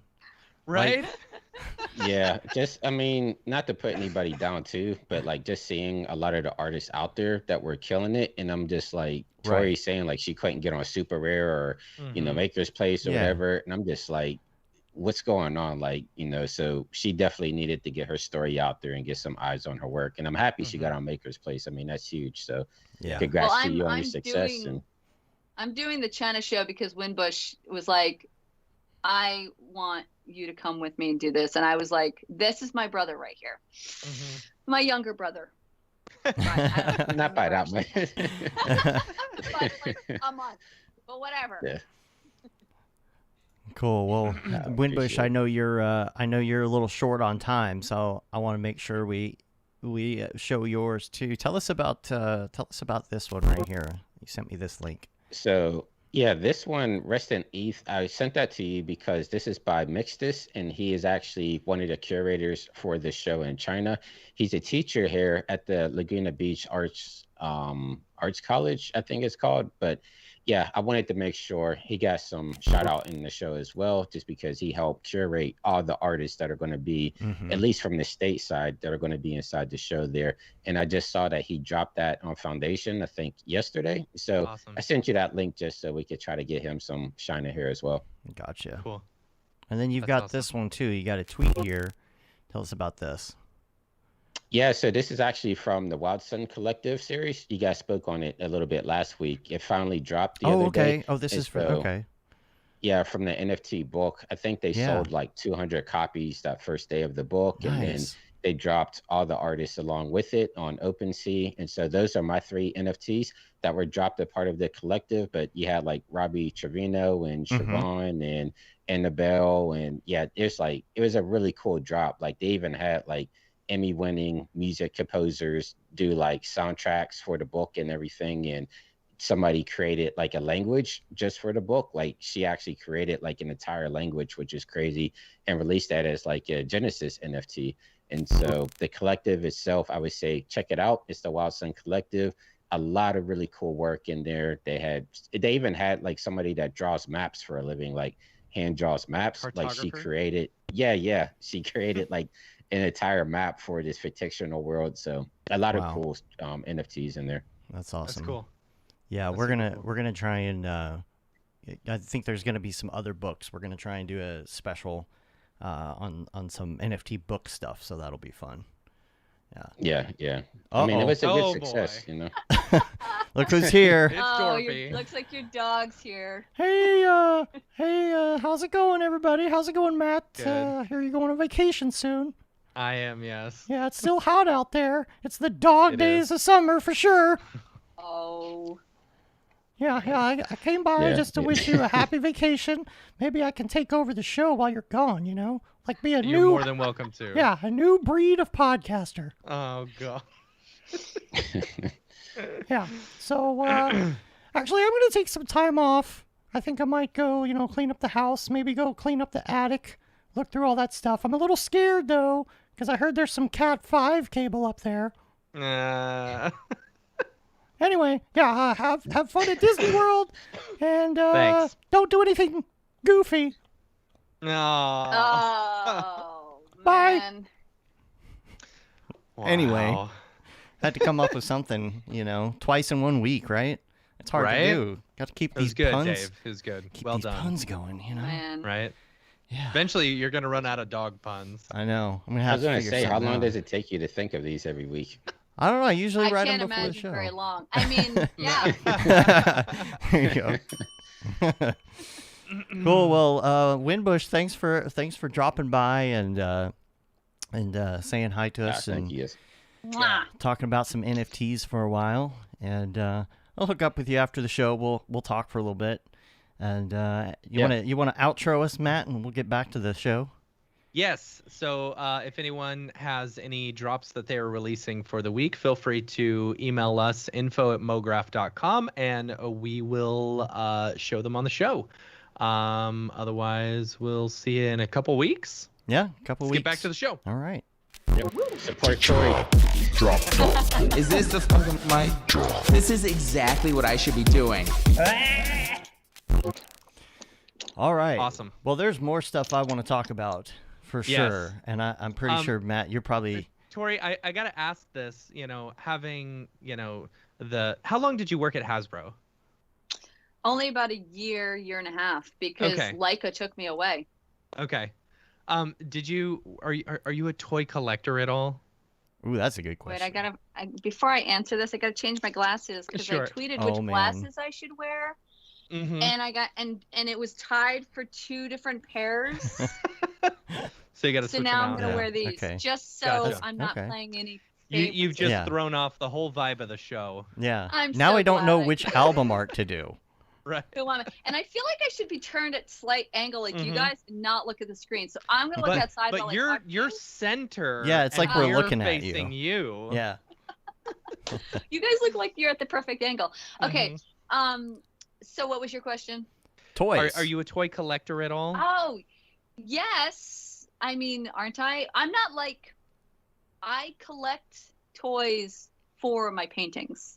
Okay. So, for instance, Okay. the ice cream truck that I'm referencing or being inspired by, I had to find on eBay, and Oh, okay. I'm still waiting for the box that the car. I had to buy them separately because it's a really it's like if I wanted to buy them together, it's like $300. So Right. I of course bought them separately, and I'm paying $32 type of thing. Okay. For both, and the boxes I don't even think real, but I wanted Okay. to see, like it looks so shiny brand new, but it's still the same kind of, because if I'm going to follow the gaslighting series, maybe the box will show up. Maybe it will have another message on it. Maybe it won't. Maybe I'll veer in an entirely different direction, but I want to have all my props. So if I need or want to think about them, I have them available. That was a long-winded answer. That's all right. Sorry. I want to hear a little bit more about painting too, because I'm just like, I'm not very good at painting. I do a little bit of tempera just to play around like on canvas, but like, tell us a little bit more about what's like your how background with you got with actual that- painting. Did you right. How'd you get that so- good? That's the question. Right? Yeah. Like, It's natural. Just, I was born with it. No, I went to school in Old Lyme, Connecticut. It was a fine arts school, college. I actually even went to, and now it's going to sound a lot more posh than it was. Just to be clear, it sounds better than it actually was, but it was amazing at the same time. In high school, I lived in an old country town. Like literally my grandparents are horse barn farm owners. They taught how to ride. People in New York learned how to ride from them. So the country, imagine country. And so we didn't have a high school. And so when it was time for me to go to high school, I had the choice of like 3 or 4 schools, and our town was going to pay for it because they didn't have themselves together. So, so I went to a school called Norwich Free Academy. Short was NFA. It was based in Norwich, Connecticut, and it was a private art school. Oh, that's and awesome. It had a museum on campus, and it was a campus. So I went from graduating class of like 32 in Canterbury to graduating class of 2000 at NFA. And and it was like literally you got in the mail a brochure, a real like live brochure with all the classes and all the codes. And so I could take oil painting 1, 2, 3, graphic design 1, 2, 3, and it was part of my curriculum. And so that's where I like really started getting into like, just dabbling. But again, my mom was an artist. So, remember the chain I talked to you about, Coraline? I had a callus there already because my mom pretty much changed me to her table, painting pottery, making baskets, and doing a lot of the art. So like I was totally used to that. And the funny thing is I told myself after working for my mother for a million years, when I went to college was the last time I worked for her. I told myself I would never paint duplicates of anything again. And then I go to Coraline. Right. I'm like, wow, I'm a glutton for punishment. So I had this kind of like hold. Art was entirely my everyday. And then I went into Lyme Academy of Fine Arts, and it was oil painting, watercolor, sculpting. And it wasn't just like, we're going to sculpt these random squishy balls. We're sculpting the skull. And we're going to make sure every bone is in the right place, and we're going to measure, and it's going to be like, exactly how it is. And then we're going to do figures and portraits and, all of color concept, color theory, perspective. So when I came out of that school, gosh, that's an amazing background to have. I was ready to go. Yeah. That is. In toys, did you ever kit bash anything? You ever? Kit Bash? Yeah, like Kit Bash toys. It's So, yeah. So No, that is. to add on Well- to that, so I saw a what was it? It was like the toys it's that we the, loved. the toys Have that you- made us or whatever it's Yeah, called. the toys that made us. Have Yeah. you watched that on Netflix? I feel like I have. It sounds familiar. It's a whole So there- series about like Yeah. 80s toys and like G.I. Yeah. Joe or how my all God. these things came to be, right? Like One Legos. of, or- one of them they talked about was like the Star Wars, the original Star Wars, or Mhm. something like that, and they basically stole parts from other people in order to like mold them and model them and stuff like that. Yeah. You And know? that's where the term kit bash came from, I guess, which is now Yeah. like what people use in 3D terms when you're buying like Mhm. giant model packs. Like, of course, the Yeah, kit just bash 3D is sticking the big it all one. together. So Yeah. you get all these I have buildings. never- Yeah. I have never done that. Yeah. We're Have actually you- I feel like working on a I've- project like I've that missed right out. now. Yeah. Have, Oh, cool. I actually follow a few like toy makers. Like there's this one guy I follow on TikTok who took like an old He-Man and then molded it, to where he could create duplicates of it, but then also created these skeletons, that would go inside the molds, so that then he could create basically this transparent He-Man with just like Yes. skulls and stuff like that all inside of him. Hmm. It's very cool. I That- think Yeah. that process is cool. I think that sounds amazing. Yeah. I've never done it though. I didn't know if you worked specifically with anyone that did that. I think that's kind of I don't know. I mean, I doubt they do any of that anymore, but it's all Mhm. designed in the computer. But so I don't even know when the last time is that a toy company actually kit bashed, Right. But Right. yeah. So, what other crafts do you do? You've got to do like Yeah. all the crafts, right? So I what else do. do you do? I don't build things. So just don't ask me to come build a deck because it will probably fall apart. I have, oh geez, it's okay. I've sculpted a wolf's head for a monument in Brooklyn, Connecticut. It was just like what's random thing, had it bronzed. There's like Mhm. these two That's wolf cool. heads that are on this huge sculpture from above. And so I sculpt, I've done sculpting. Pottery, oh geez. Yeah. Like I said, my mom, years and years of that, painting pottery glazes, using the kiln has been many years of my life. I did basket weaving because before that my mom did basket weaving, and again I was the lasher, so it's like That's I funny. got really good at that as well. I had calluses all over my hands. Have you done underwater basket weaving? No, but I could try.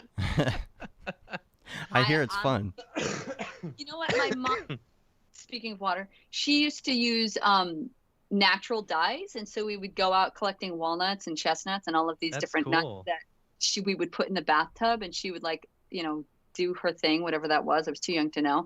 Mhm. I mean, I've done photography, but nothing professional by any means. I mean, iPhone photography, to be very clear. Yeah.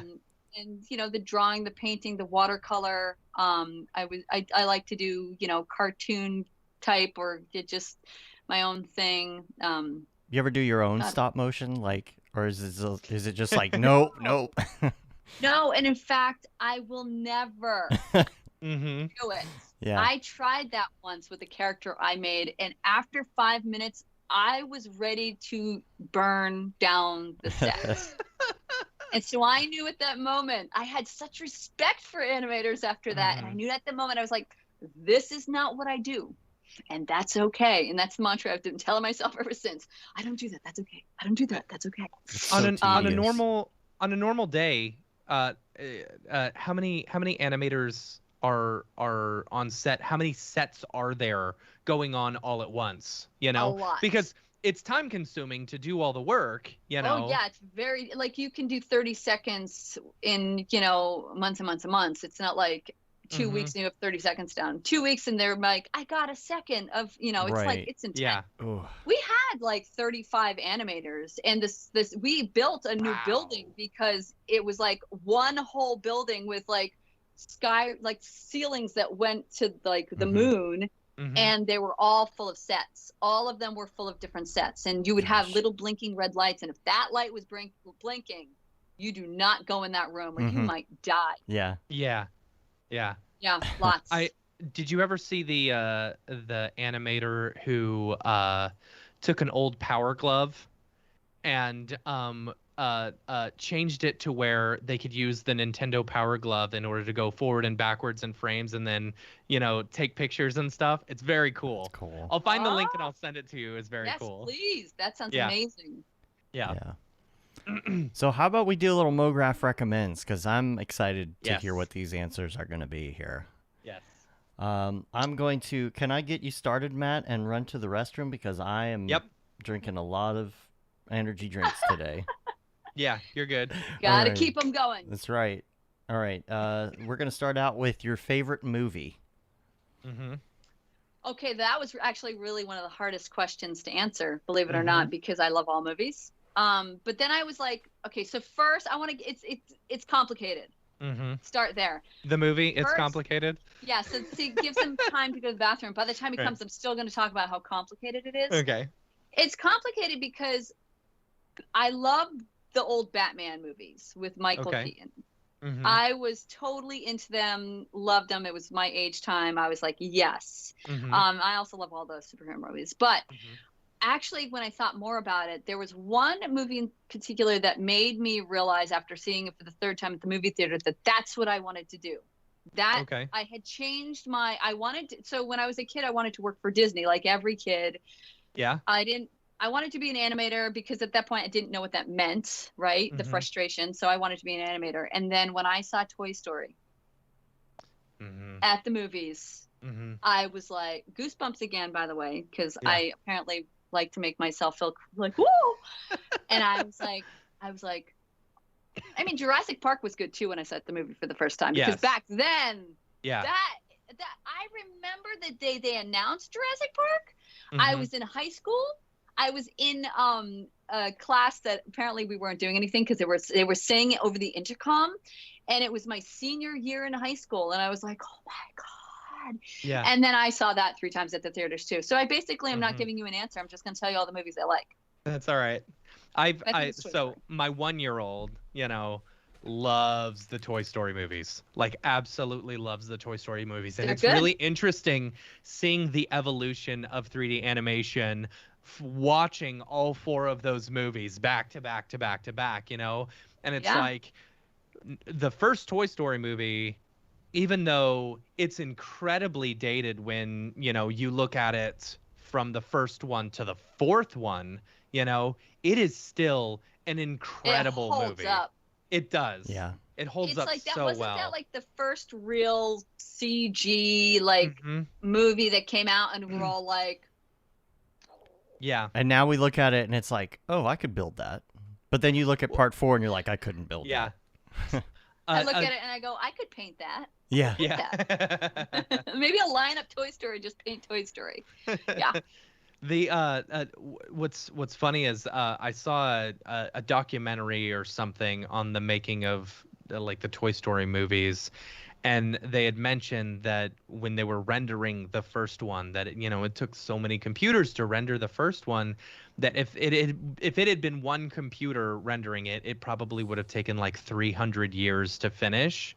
But the technology has gotten so good that now one computer can render that thing in real time.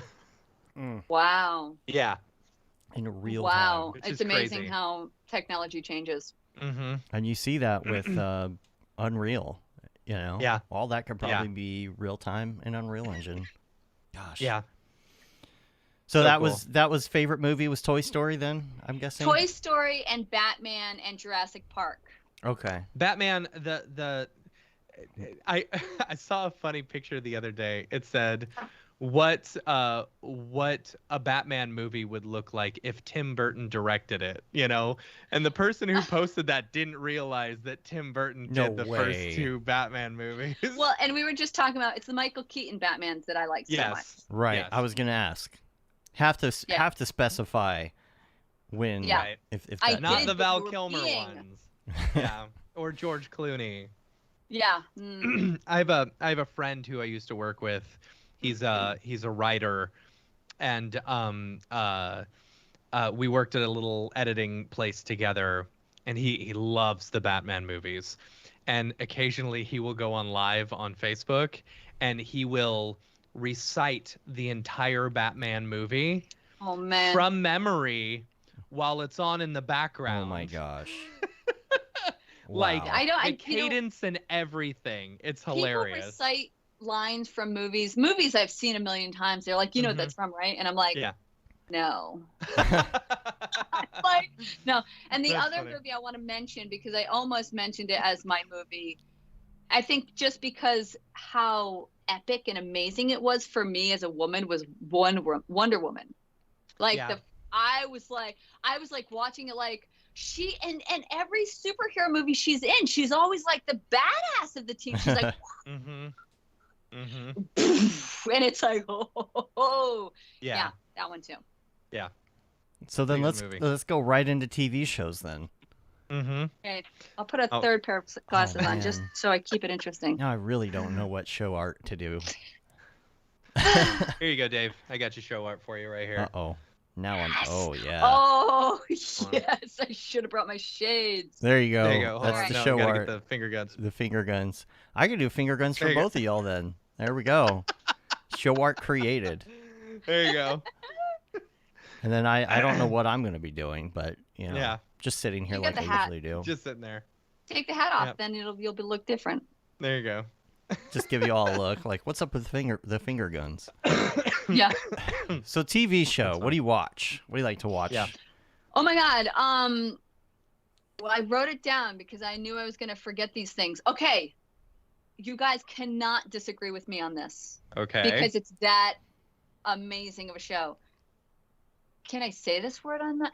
Schitt's Creek. oh yeah. God, I love that movie. It's so It's a good. show. It's a It show. is yeah. so good. Like It's so good. It is.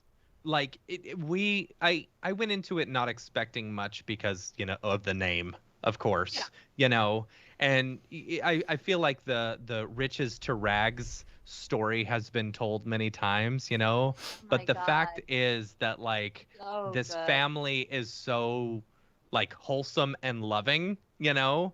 Like it went from just a normal unfortunate comedy to just one of the most wonderful shows ever.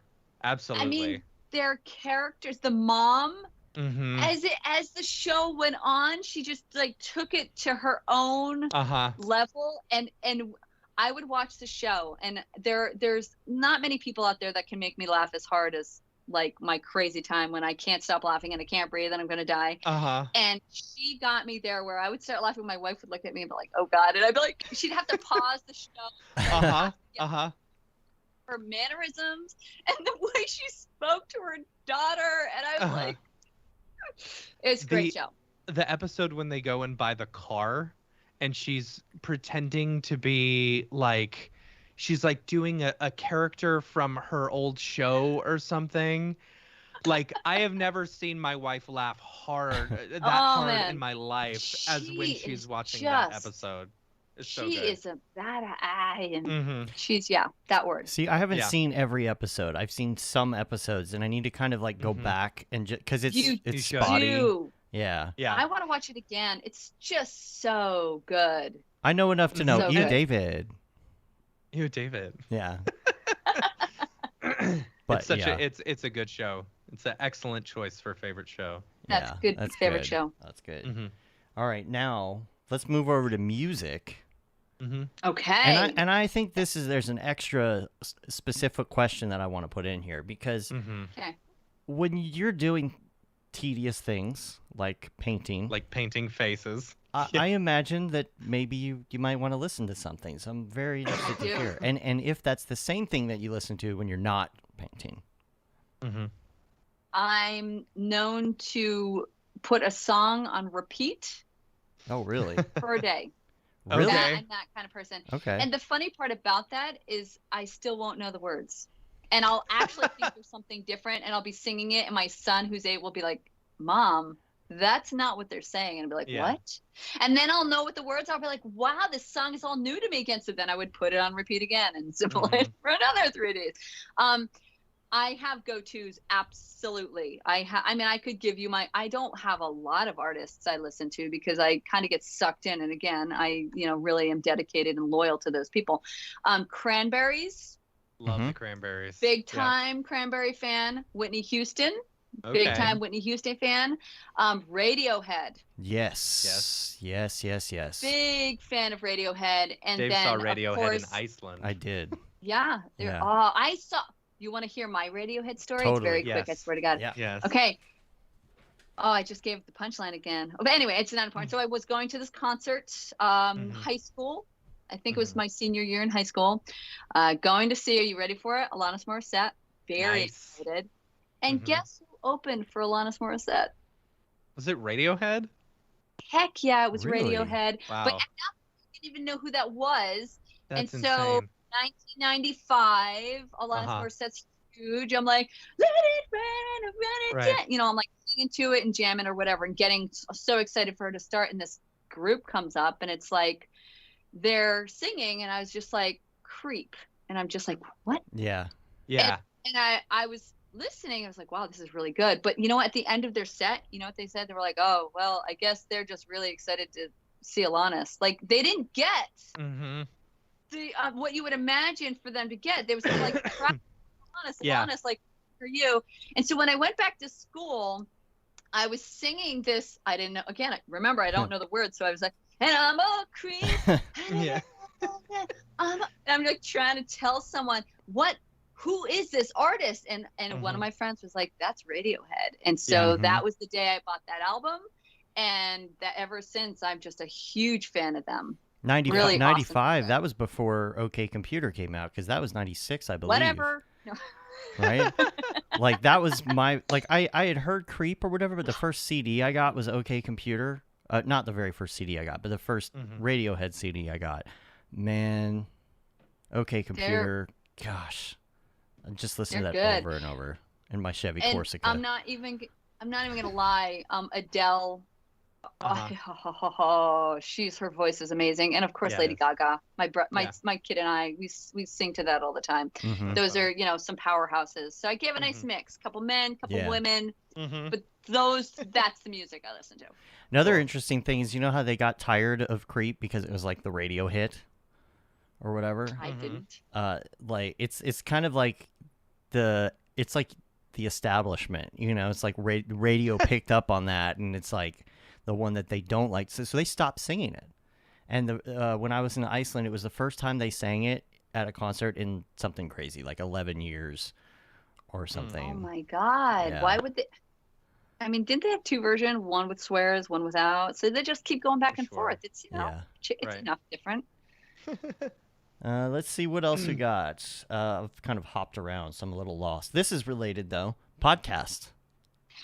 Okay, so I think this is important to know. I am so busy all the time that I don't listen to many podcasts, but I have started listening to someone that I think who has just started doing podcasts, and I really want to mention her because I think every time I find someone that I admire in Twitter Spaces that has so much knowledge to drop that I want to like bring their name up. Her name is Annie Alexander, and she's launching something about the blockchain and marketing in the NFT space.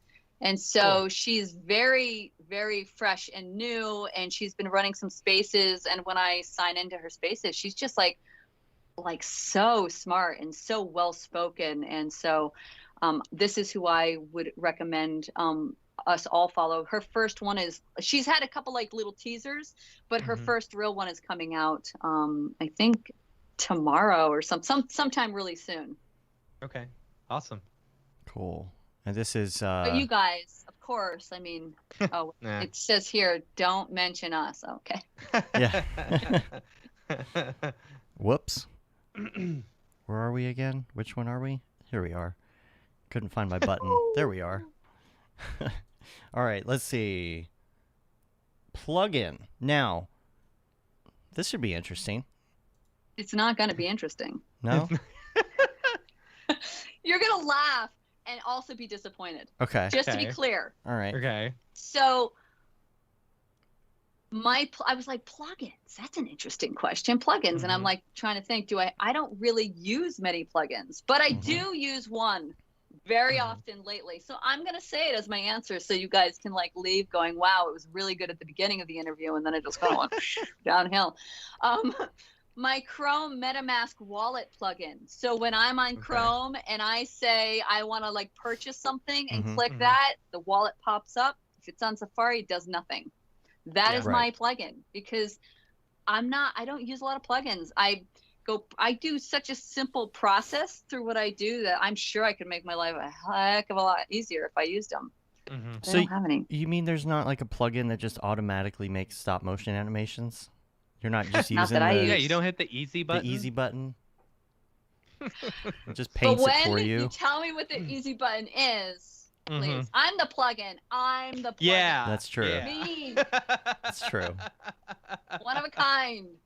See, Have that's you ever has anyone ever, any other companies tried to poach you? You know, any other stop motion companies?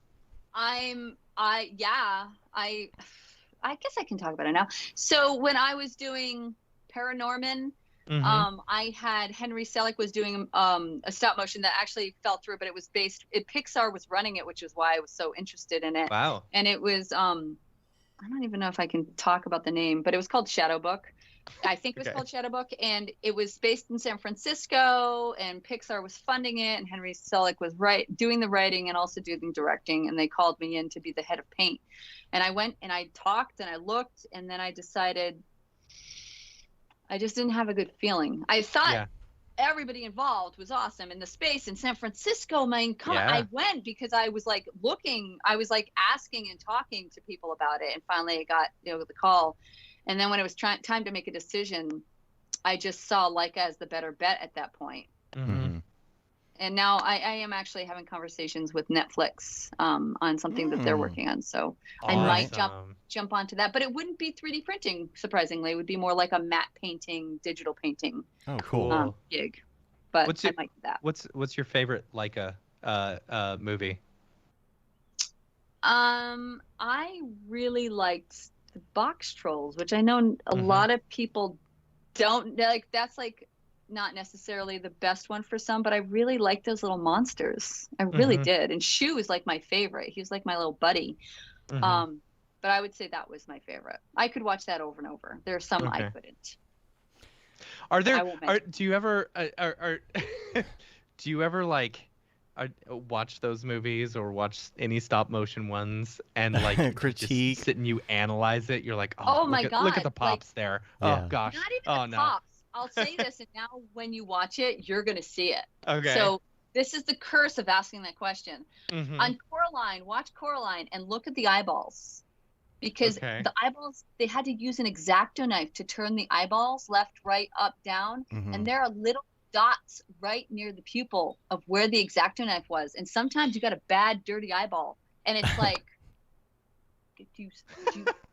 did they not see that? That's funny. It's like staring me in the eye. Yeah, they didn't No fix pun it in intended. post. What's up with that? Right? No, exactly. And I think because there was a lot less post on Yeah. Coraline. Yeah. Yeah. But Huh. that's something I look at and I'm just like, and also the movement or the chattering across faces and things like that. Yeah.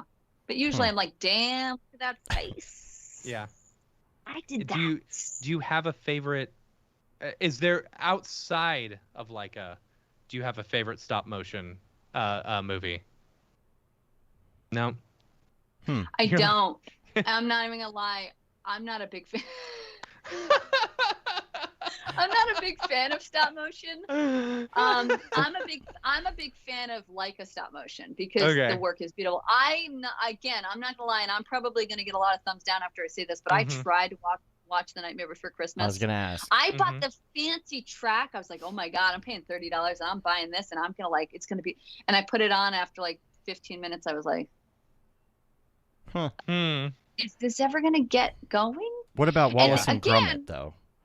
Okay, Yeah. I like Wallace and Gromit. Okay, Mhm. good. I do. Good, good. I've seen them all, and I would watch them again with my kids. Okay, you got me. Mhm. I'm just a liar. I forgot about them. They're amazing. You actually like all stop motion, just not Nightmare Before Christmas. Right. Pretty much. I like Gumby. It was in a Yeah. Oh, movie. Gumby, right. yes. Yeah. Yes. Yeah, That's funny. there was a big fire at the Wallace and Gromit facility at one Oh point, yeah, right? it burnt down, I believe. But They lost I think everything. They're back. Yeah. Yeah, I They think built. they're yeah. Yeah, that was kind of sad. Yeah, all of I mean at Leica, Jesus Leica Museum. You know, they had a show for Leica at the Portland Museum, and it was I should have sent you pictures. I'm so sorry that I didn't. But I'm sure if you typed in Portland Museum Leica, you'd probably get like a crazy amount of pictures. And what was so cool is like they had a grand opening. I didn't go. I was just at that point too tired and I didn't really care. That's a horrible thing, but I didn't. And then I finally went with my family. I was just going to do it on my own time. And I went in and there was this wall of faces, like printed faces. And it like was filled from the top of the ceiling all the way across and down. It was a whole wall in the Museum of Faces. And I was like, wow, I did every single face on that wall. Oh my gosh. Like that wall was like my wall. Yeah. And I was like, okay, I should have come to the opening. Like, you know, it was like, you just get a flush of all these memories, and every case you went to was like your different life and where you were. And I met my wife at Leica, so that was kind of cool. Like, so it was like every stage you're walking through this museum, you're remembering all of the things that you experienced at the time. That's it's really cool.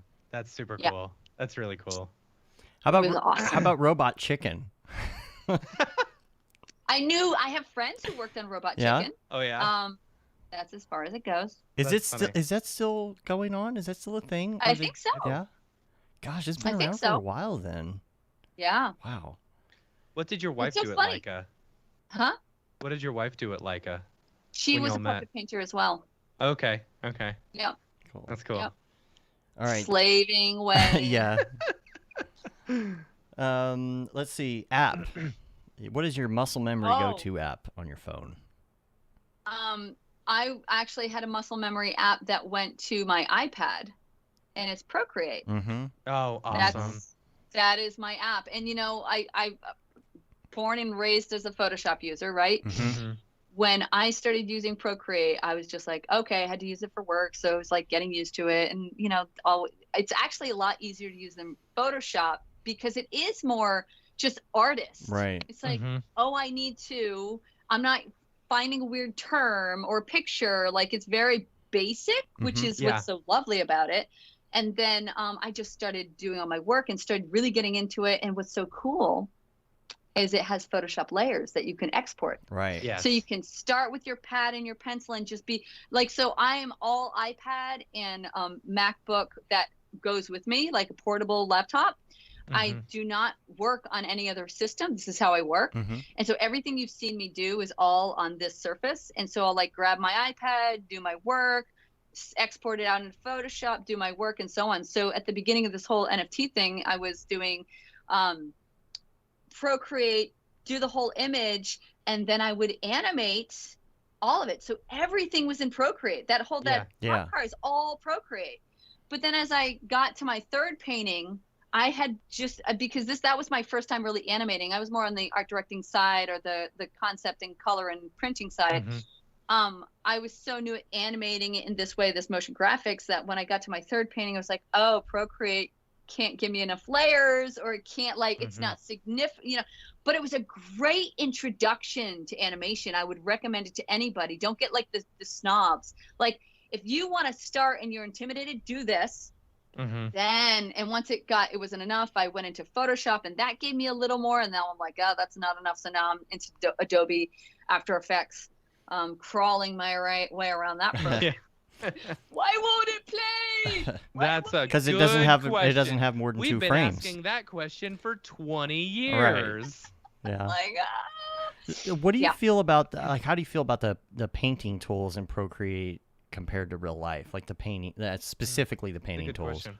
So, you know, I came up with my whole reasoning behind why I still paint when my wife was like, why aren't you just painting online? Like, why do you even have to paint in real life if you have the computer? And I said, well, firstly, when I'm painting with the materials, like we talked about, the more organic process of it, that is, I'm not gonna be able to I can recreate how it sits on a canvas and all of that, but that's not what this tool is for to me. Like I can do both, so I really like to merge the two. So when I use Procreate, I rarely use more than like 4 or 5 brushes. Like I'm not, I don't feel like I have to dig very far, because the purpose, like I love doing translucencies and stuff in the computer. I love to like refine work, but it's really augmentation ultimately. Like there are moments where I'm digging deeper, but I am doing such an integration of two that a lot of my information is coming from my paintings. And then I am just like elevating the painting by being able to be like, oh, I'm going to put this in a package. I'm going to do the package from the computer and, get all the white highlights. But I don't need 35 or 50 awesome brushes. I just need a brush. It's smooth or it's, textured. So I'm not really digging too deep into it. I'm one of the most simplest artists you're going to ever meet for like, I can do a lot, but I'm not taking advantage of all of the cool stuff. Right. It's almost like I don't even have time to dig into it, Right. Yeah. You sure. really have to like learn each one. I only have like 3 or 4 pencils or pens that I use if I'm in Procreate. So Yeah. it's like you know what your go-to is. But yeah, and then when you have it, you don't want to change it. You're just like, this works. yeah. I'm interested to see where the app goes to over the next like 10 years, you know. Yeah, and have you guys used AstroPad by chance? That's another I app. haven't, no. Haven't heard of that one. Oh my God, I'm going to open up so many doors right now for you. So AstroPad is something that you put onto your iPad and your computer, and then they talk to each other, and it turns your iPad into a second screen, but also allows you to use Photoshop on your iPad, because it's taking the memory of the computer and just allowing you to see it. It's like AI almost, like it's there but it's not there, because it's just connected to the big, you can, and it's Wi-Fi as well, so you don't have to be hardcore connected. And so you can have your iPad over here with your keyboard if you need it. You're at the coffee shop, you're drawing with Photoshop, there's no real lag, and it's just like, now you're just found the best of both worlds. So now you can use your iPad Pro for absolutely anything, anywhere, anytime. iPad Pro. Yeah, I think I might have tried a trial of this now that I'm looking at it. Yeah. Because they also do Luma Display, right? Luma Display. Luna Or Luna Display, Luna Display. Yeah. Now, there's some of this functionality built into the latest version of the iOS, or not iOS, the OS, I think. But I don't know if it's as extensive as this. I don't know how it behaves or if it's any good. I haven't tried it. If I do, I'll let you know. Yeah, let me know. Yeah. Let us all know. The people want to know. Now, here's what I want to know. Do you ever play video games? Oh, what a question. What a question. Do I look like someone? I don't, I'm not a big video game person. I will say though, I will say this. I like to play games. I like strategy. Okay. I am huge Tetris type of person. Like if you Yes. put Tetris in front of me, I am going to play that game and I am going to break the system. I'm going to be like the whole time.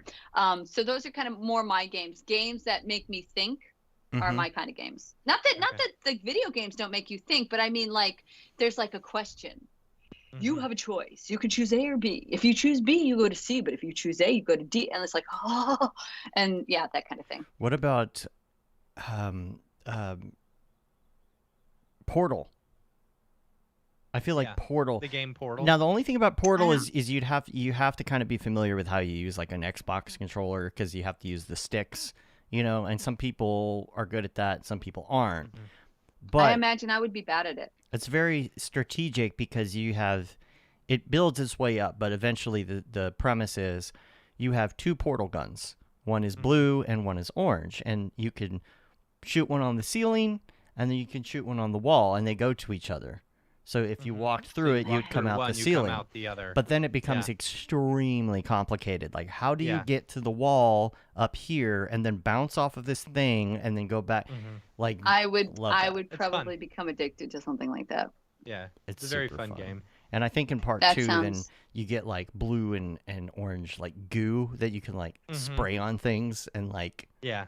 you know. Yeah. It would only be the learning curve of getting me past the hump, right, of the Right. beginning or introduction of the game. Yeah. Mm-hmm.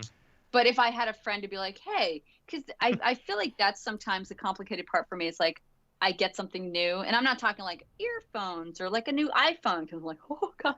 But if Yeah. it's something I've never done, it's like reading the manual and like trying to figure out, and just like 5 minutes later, you're like, fine, I'm going to go Yeah. shower and do this thing over here that I know how to do.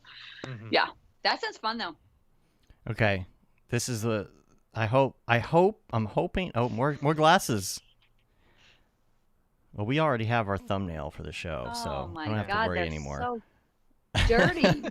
I wouldn't even be able to see this pair, but I think this was good. I think this was a good move. Do Yeah. them all. Yeah. I don't want to play favorites. That's true. Sure. You don't want Or any of the glasses.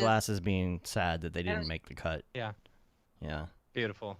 There you go. Thank you. Um, Okay, bring it. I'm ready. life hack. Got to know the life hack. Oh my God, this was the easiest question for me. Oh yeah. That's It just good. All right. came into my head. Normally All the right. hardest. Yeah. Maybe this is everybody's life hack, but if it's not, it should be. Are you ready? Okay. Mm-hmm. Duct tape, and I am not kidding. Okay. All right. I've recently found that I'm serious now. I carry a roll of duct tape everywhere I go. It's always in my backpack and or my traveling bag if I'm getting on a plane, Mm-hmm. because and make sure you have one in the bag going into the plane when you're flying, because you always need duct tape. I mean, I've literally duct taped they didn't like this very much, but I've duct taped my phone to the front seat in the front of me because I had no way of putting my phone. And I was like, I Yeah. don't want to look down. Duct tape. I am telling you right That's now. so gotta hold funny. your pants. Your kid cuts their arm. Duct tape. Yeah. Okay. Now, how do you feel Okay. about gaff tape in comparison to duct tape, Yeah. though? You know, that's a really funny question, because there was someone who was like, duct tape is better. And I was just like, That was Duct their voice. Yeah. that Comic book guy. I hope you can tell the differences between all of these voices. Right. Of Yeah. course. Very subtle. And I was just like, duct tape, specifically the original duct tape, Mm-hmm. you can put it, and I know this because my son had one. I was like, oh my God. And it was huge. I was like, where did you get this wart on the bottom of your foot? And it was like, they were walking weird. And we're like, what is wrong with you? You put duct tape. I hope everybody's listening. That is a true You fact. duct tape on the wart every night before bed for weeks, and it will help heal the wart. Mm-hmm. It because they like survive off of like moisture and air and stuff, and by doing that, like it deprives it of that. Yeah. Yeah. Truth. Totally. Glass is broken. Duct tape. Excuse can me, make a what about gaff backpack. tape? Duct tape. Wallet. Duct tape. I had a duct tape wallet. I'm sad Yeah. to say Oh, I he just did. retired my duct tape wallet. Forever. Do you have it? Yeah, it was probably 20 years. I had a duct tape wallet. I just retired it and got this one. It's a dad wallet. I'm so Yeah. embarrassed to It's not have alright. a It's alright. duct tape wallet anymore. Costanza No, wallet. you'll get another one. You just make one yourself because it's Right. duct tape. Yeah. Right. I'm telling you, that is life hack. It's a good life hack. I Yeah, like that. that's I like good. that. Oh my gosh. So much to take in. Thank you so much for being on with us. Tori, Thank this you was for an having me. awesome Yeah. show. Yeah. Oh Like- my God, this was so fun. This is my first show, so I'm now everybody past this. I Starting just the hope they rounds. Yeah, totally. hope they hold up to it. I am so excited. You've got to keep us updated on when your drop is specifically so that we can Yes. talk about it on the show, because I'm so excited to see how it does. I'd like to bet on it, but I'd like to think that I don't have enough ETH Yeah. to buy it. But Well, I'm excited about it, and I would love to come back on and just talk about duct tape again. If nothing Sure. else, Yeah. absolutely. It's- I'll prepare some duct tape, presentation. Sure. You're gonna have to come by and see us at camp since you're up there. Yeah, come stop by. say hi. Send me the information. Yeah. Send I me will. the information. Come yeah. check out the That would be really scene, cool. and Maybe we could get you to do some stop motion stuff at the next one or something. Yeah. Yeah, because you heard I'm really good at doing actual stop motion animation. Or I'll be like, okay, guys, this is how you do it. Do you do any painting. 3D printing at home? Yeah, that's a good question. No, I don't No? have a 3D printer. Really? Yeah. Huh. Well, maybe some painting. You know, I feel like I explained this to one person at one time. Is like I've been so professionally fulfilled. I don't need to take that stuff home with me. Mm. You know what I mean? Like, Mhm. I like. That's great, though. I couldn't even equal the technology I had my hands on at home. So I was just like, what is this little string machine? You know, it's like, oh, it made me a little flat. You know, I'm like, oh, it's okay. Yeah. Where's the face? Where's the 3D face? You I can make it do it. You could just go to work and print something if you need something printed. Yeah, right. It's like, Sure. Yeah. That's Wow. All right. Well, we're gonna have to hang out. Please send us your info when it's coming out, because we want to talk about that on the drop for sure. And only thing is, Matt might still be on vacation, but I'm gonna make sure to get it in there somewhere. So. Matt, just give us your dates. I'll try to work my schedule of painting around your schedule. I'll be gone until the end of July. Yeah. Maybe Dorpy can just do it on his own. Yeah. It's fine because I'm going. My daughter's birthday. We're going to the beach, so it'll probably be early August. Let's look at that. Cool. Okay. Sounds good. All right. Well, we're gonna get out of here. You can rate us on iTunes, leave a review. Helps get our ratings up. Subscribe on your podcatcher of choice. You can also subscribe to the newsletter. I think it's going to go out next week, or this week, I guess, if technically you're listening next week. You could say you've been there, done that, got the t-shirt with the Mograph logo tee, the Paul Babb classic Feel the Babb 2020 shirt. All the profits from that go to Doctors Without Borders. The Render Things t-shirt, hoodie, long sleeve tee, the That Render is Fire shirt, which you are only allowed to wear ironically. Unless you're shams. The Mograph Blandishment shirt, classic, is on there as well. It's classic throwback. It's not classic. It's classic. It's throwback. It's throwback, yeah. And we're on Facebook, Twitter, Instagram, YouTube, TikTok. Check out the TikToks. Yeah. And Mograph.com. So check us out there. Tory, people want to find you on the interwebs. Where can they find you? Tory Bryant 20 on Twitter. I'm on there every single day chatting with people, so that's a good spot. Awesome. But if you want to connect with me via email, go to torybryant.design or just check me out, and you can always send me an email that way. Awesome. Don't send me a message on Instagram. You may get a response within 3 months. Don't do it that way. Cool. All right. Well, we're gonna get out of here. Till next time. I'm Dave. And I'm Matt. And I'm Tori. Have a good one. Later, yo. All right, stand by 1 second, y'all.